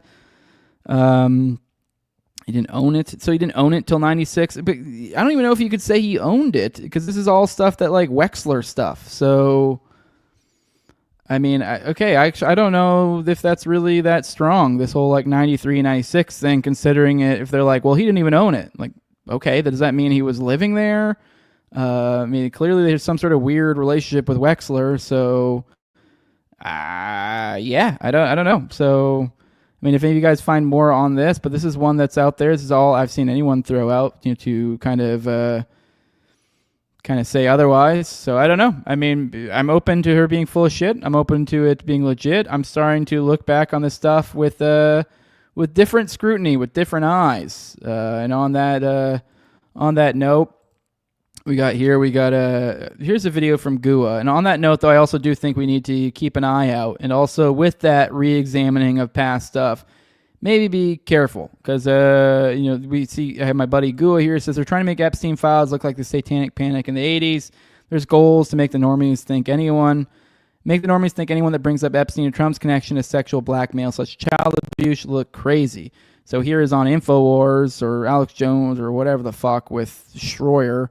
Here's Juliette Bryant, which I don't know enough about her story to know whether she's credible or not, but I know she's always the one that they trot out with some of the more outlandish claims. And to be clear, I want to say, just because something's outlandish doesn't necessarily mean it's false. And especially as much as I've talked about on the show, things like SRA, like sexual ritual abuse, the idea of it being outlandish is exactly what it's kind of part and parcel, like, a like key component of it. Like, it's like, that is like the partially is because you, for one, like if these people say, oh, I got raped by fucking, Winnie the Pooh and fucking, and I don't know, and Grimace the other night, you're like, what? Like, but when you're, but like, so it's like you kind of hide in the absurdity. And it also, from a psychological perspective, it is like if you're the victim, you're like, what the fuck? Like, can you imagine if you like just woke up in the dead of night and then like, I don't know, fucking SpongeBob with a dildo strapped to its head and holds you down while you get raped by Mr. Clean or something? Like, I don't know. I'm just making up crazy examples, and then they're flashing lights in your face and doing other weird, which you always do when you do hear lots of some of the weird examples you hear of SRA are pretty varied, and they're usually very fucking weird. And it's and I think part of it is kind of just like a shock thing because it's trauma. They're trying to evoke trauma, and is the confusing aspect of like how do you integrate that into your reality? Like you're like, it doesn't make any fucking sense. So this is why a lot of people have even surmised things like I don't like alien abduction and other certain things. A lot of times are people just trying to like piece together reality of like what the fuck? Because anyways, let's watch, see what she has to say. So I just wanted to put that out there. I don't know specifically. Actually, she says she saw him turn into a reptilian creature, I think, in this clip. But I don't know. Maybe there's a way with trauma or whatever. Or hell, I don't know. I don't even think it's that crazy that they could literally be abusing people and doing things like wearing contact lenses to give people weird ideas or this or that. I mean, who knows? Maybe they are lizard people. I don't fucking know. But point being is like part of this is to mindfuck you. So, and then also there is some component of like, hey, when they come out with their claims, I mean, it's got to be frustrating if you're saying crazy stuff and people say you're crazy. Like, I don't know. This woman could be full of shit. This could be stuff that happened to her and she just doesn't know how to like understand that with reality. I don't know. But either way, be careful of this. This is kind of also, I think, kind of plays into the idea of kind of what I was talking about the other day with the like Kaczynski thing with Epstein, how like Trump and Epstein actually ironically both have this story they floated out about Epstein, or not Epstein, but Ted Kaczynski that's clearly fake. But it's this idea of like that these people, certain especially intelligence cutouts, a lot of this stuff is just made up shit. And then people will also do this where they go, oh look, he's a serial fucking fantabulist or makes up shit or he's a dramatist or whatever you want to say. He's like very dramatic. It's like, okay, that is true, but that doesn't mean you just dismiss everything they say. And part of the reason why you're like, people remember, oh yeah, he claimed this, that, and you're like, well, can we believe anything he said? I don't know. I think that's part of the game. And they also sometimes people do buy some of the dumb claims they say. So there's also, it goes both ways.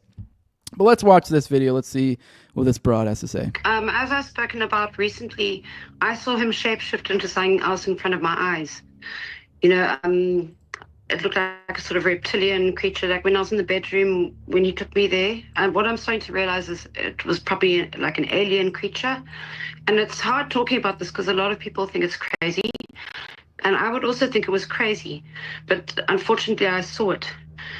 And also in New Mexico, I saw a UFO there. And then I woke up in a laboratory with people working on me, 6 people in hazmat suits, or I don't even know if there were people. Did you get drugged? And I don't actually know. They didn't allow any alcohol, drugs there, but they could have drugged me. As I've spoken about. All right, so there's her making these claims. Do with that what you will.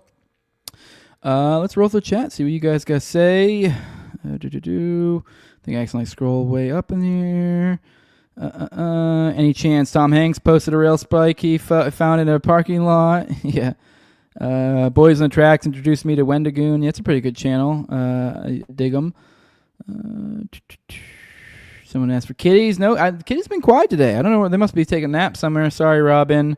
Good morning, Marty. Good to have you join us late. Better than never. Here we go. Queen Calneds, as I've heard on serial killer docs where the cops refer to hookers as less than human. See? Yeah, I mean, pretty fucked up. But, yeah, I kind of get it. Nice try, lady, but this can't be true since Epstein was a hoax. Exactly. What the fuck? YouTube zacked my message, says Control-Alt-Dig. Yeah, YouTube will do that. You gotta be careful. YouTube will, depending on what you say, I won't be able to see it. So YouTube's gay. Go to Rumble.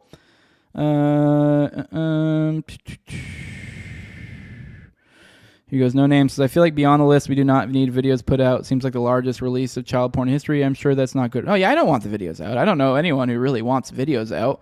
I mean, like if you feel like there's some need, if someone felt like there was some need to provide proof to specific people or whatever. There's also all sorts of options of blurring and whatever. Essentially, there are people that are supposed to be, that's supposed to be the job of law enforcement for you to go through that. I have no desire to go through any of that.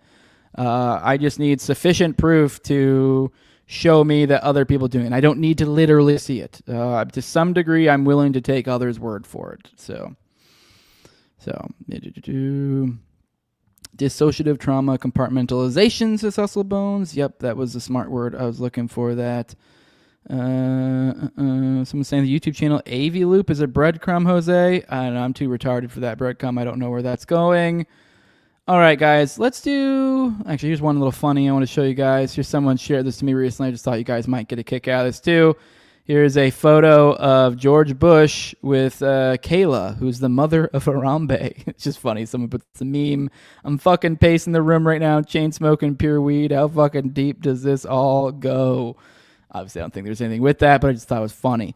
Last thing I think maybe we should play is I saved this because I figured maybe go through. It's a little bit longer, but whatever. We're making good time today. But this is the last thing I got for you guys today. This is Brick Suit, which I don't really know much about this guy. 300,000 followers. I know seems to be some sort of MAGA boomer or something or other. So I don't know how this is going to be presented. Might be a little cringy. Who knows? I don't know. Maybe it'll be great. I don't know. I've never really devoured any of his content at all. But this is a guy, I guess, who originally got this footage that we covered the other day. And I guess he's providing a rebuttal to a lot of the people who were going on about it, which apparently, I think we talked about the other day, that this actually came out months ago. And then people that got put back out again by people thinking oh, here's a new angle that came out when it's not new at all. But either way, the weird thing was there was this one guy, almost looked like some sort of security detail guy who, went from one side of the stage to the other after shots rang out. It seemed like he was herding, reporters or photographers, back over to another area, kind of giving the perfect shot. There also was the crane that looked like it may have been, being purposely lowered. And so it just kind of seemed like contrived. And a lot of people were kind of which, I don't know, there's probably ways to understand it, but I guess he's going to help us find those ways to understand that to not be something weird. Regardless if this is true or not, whether this is weird, I'll be honest, the whole situation's still weird, but let's play this. The president's been shot. The president's been shot. Those are words I said when I took this video at Butler during the assassination attempt and posted it 4 days later. Now, I reposted on the anniversary, and then I found out that an account named Essen Views said it was a new angle and put forth 4 conspiracy theories that this was all staged. The number one theory being that a member of the staffers went to go get the photographers to gather them together. The second one being that he ushered those photographers over to the stage. The third being that the flag was lowered into position to make a better photograph. And the fourth being that he continued to move those photographers into position so they would get those iconic photographs.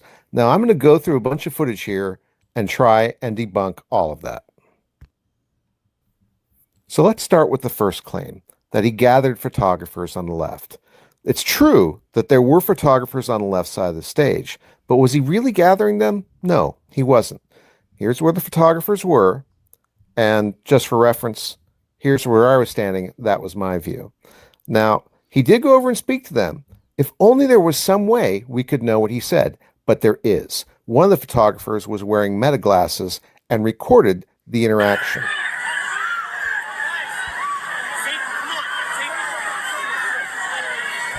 So what the staffer was saying is the photographers were getting too close. They answered, "We're good, we're good." They continued to take photographs. And then as the president was obviously being taken to the other side of the stage, these photographers started going after him. Now let's address the claim that the staffer ushered the photographers from the left side of the stage. That's not what happened. You'll see the photographers come in one by one as the action moves to the right. The first is Doug Mills from the New York Times. He's covered every president since Ronald Reagan. He knows where to go to get his shot. The second, Javen Botsford from the Washington Post. Real quick, I see one of you guys in the chat saying, it's so weird that it takes a full year for this video to come out. I don't know what to believe anymore. Well, that's the thing, though. He's saying it didn't take a full year. This was, although maybe, I don't know, wait, when did the fucking, no, he was saying this came out, I believe shortly after. I don't remember the exact date. But that was the thing. This guy, everyone was acting like this had just come out when it hadn't. Like this angle had already been out. And then just someone put it out saying, oh, new angle. And I don't know where that new angle thing came from, but it had been out for a while. And people were just going to conclusions. I don't know. I mean, let's keep watching this. This is a gentleman who wore the meta glasses that the other footage is from. And you'll see the staffer is just shadowing them. He's not ushering them. He's not guiding them. Third into the screen here is Evan Vucci from AP. This is the gentleman who will take the iconic shot of President Trump saying fight with the flag in the background.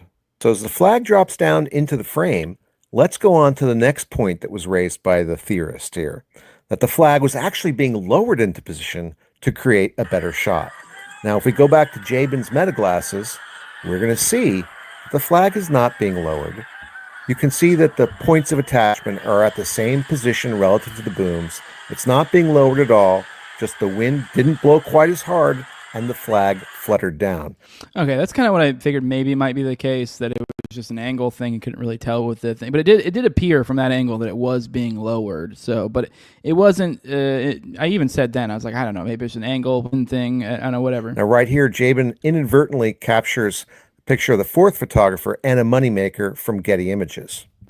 Oh my God, her name's Moneymaker? Please, God, tell me that's a Jewish lady. So let's see how this played out in my clip.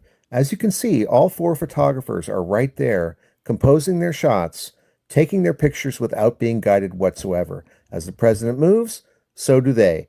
Now right here, Evan Vucci, he's down there in the blue shirt. This is where he took the iconic photograph. Approximately right here. And you'll notice that the staffer is nowhere near them in terms of guiding them yet. This is the staffer here, just to remind you. And a quick switch back to the glasses to capture that moment. So now let's go to that fourth claim, that the staffer was guiding the photographers into position with help from his colleague. What they're actually doing is moving the photographers away from the stairs where the president is coming down, basically creating that makes sense, yeah. Space, because they never allow the photographers too close. Now let's look at Jabin's glasses again to see this view.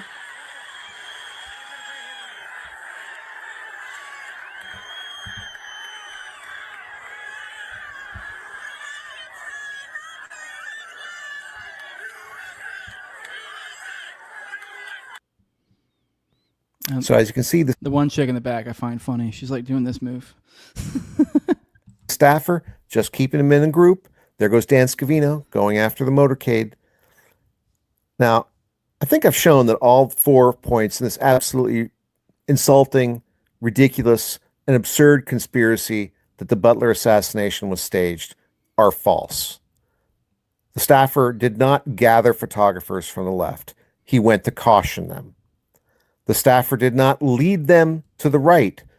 The photographers, professionals, went where the action was. The flag was not lowered for the picture. It was suspended in the same place and simply fluttered in the breeze. And the staffer did not guide them to the perfect spot to make the iconic photograph of Trump pumping his fist with the flag in the background. Totally debunked. Debunked, guys. We debunked it. All right. I mean, I'm not gonna lie. It was more fun to think it was something else, but I don't know. I will be honest. I mean, we went through it yesterday, and I think I pointed out a lot of like, I don't know. Maybe there's a way to. This does seem weird, but I don't know. So like, it was weird, and I didn't know, and now this guy gave some pretty good explanations. I think. Obviously, I still find the whole thing altogether fucking fishy. But this specific thing, I don't know. I think, it was blown out of proportion a little bit. So let's roll through the chat, and I think we're going to get out of here. We're making good time today, guys. Control-Alt-Dig. I said, okay, I'll be more direct. Epstein's pilot had a YouTube channel advertising the girls in the island you can get. Holy shit, really? If you follow me somewhere... Definitely, I don't know if there's I don't know where you're talking about, like, you said something about earlier about, like, it was a breadcrumb in something else. I'm not sure where you said the original breadcrumb was at, and you're saying that it's still up. So, yeah, I don't know. I would like to see that YouTube channel. I mean, obviously, I would assume there's not horrors on there. I would assume it's enough to just where it's suggestive and not like ungodly things because it's on YouTube. So yeah, share that to me. If there's ungodly things, please do not share that to me. So yeah, and then Marnimac saying I thought it was new. Yeah, I did too. I covered it on Friday, I think, and or maybe the day before. But yeah, I was I thought it was new too because that's how it was presented. It was this thing going viral. Everyone's saying it was new. I mean, I don't know. I'm not paying attention to the specific angles and everything. So whatever, take your word for it. It was not new, and we found a debunking of it. So there we go. So it looks like it was a little bit, at least that angle of it's the bullshit. Marnamac's also saying I'm leaning more towards it was set up. Maybe Trump didn't know, but I think it was staged. Yeah, exactly. It's kind of, I'm like, 49-51 on that one.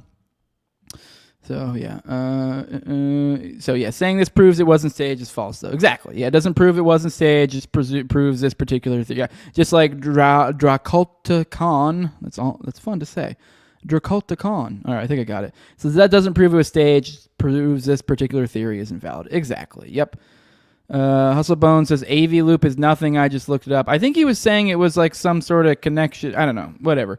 If you have more on that, Control-Alt-Dig about that supposed thing, if you can provide a link or something, hell yeah, dude, because that's wild. I'll share that with a class next time we're in session tomorrow at 11 a.m. Eastern. In the meantime, guys, if you like what I'm doing, what's today? Today's Monday. I was thinking it was Tuesday. I was going to tell you all to make sure to pop in tonight. Although I do have Austin on tonight, but that's not for Already Dead. Already Dead's tomorrow. But I do have him on tonight for a paid walled episode. We're doing part 3 of Dutroux tonight. So pop in for that if you want to catch it. The second one is still behind the paywall. I thought it was a real fucking banger. We honed in on Dutroux's like early life type shit. And so I thought it was really good. So I highly recommend it. But either way, I have him coming on for part 3 tonight. So pop in if you're one of the patrons or become a patron, and you can get that early, weeks earlier than the rest of the peeps. But if you want to support my work without chipping any money, I get it. Money is money, and it's money that you don't have. And instead it would make it so that I have it. So I'd like it, but you won't. So I get it. I get why you don't want to. But if you don't want to get money involved, leave a like, share, subscribe, comment, leave a 5-star review on iTunes or Spotify. Follow me on Twitter at TowerGangJose. Those are all steps you can take without having to chip in a single cent, nothing. And it costs you nothing. It costs you a couple seconds, and you can help this show grow if you enjoy what I'm doing here. If you want to help in the best way you really can, you can do that with money over at patreon.com/NoWayJose2020. The lowest level is $2. That gives you access to the early episodes, much like the episode I'm doing tonight. I do 1 to 2 of those a week. I usually keep about 4 or so behind the paywall at any given time. So it's weeks of paywall content. You also get access to an ad-free RSS feed. You get access to Telegram. You get access to the pre-show and priority for the call-ins on me and Austin's weekly live call-in show, Already Dead, which goes out on Tuesdays at 9:30 p.m. Eastern on both of our platforms. So that's tomorrow. Pop in. And at the highest level is my sponsors. I give them a shout-out every episode because a big thank you to them for supporting the show and helping me do what I do. I have my previous co-hosts on Tower Gang at Learn to Toad, also at AbrogateDees, at ZLVRACK, at _Infazeal, Tim Tuttle, at John Klebold, Will Bells, Delicious Blueberry Rabbit Eye Wine, big fan of the show, Torrin May, then at Wayne, Wayne, Taculus, and then Jordan Pearson. With that, guys, we're going to get on out of here. Let's maybe pop to the chat, see what all you guys, see if there's anything else I'm missing there. Oh, no, so... let's do one more thing on the way out. What do you guys want? You guys want a funny kid thing or I don't know, I'll make up my mind. Let's do both. We're doing 2 outros today.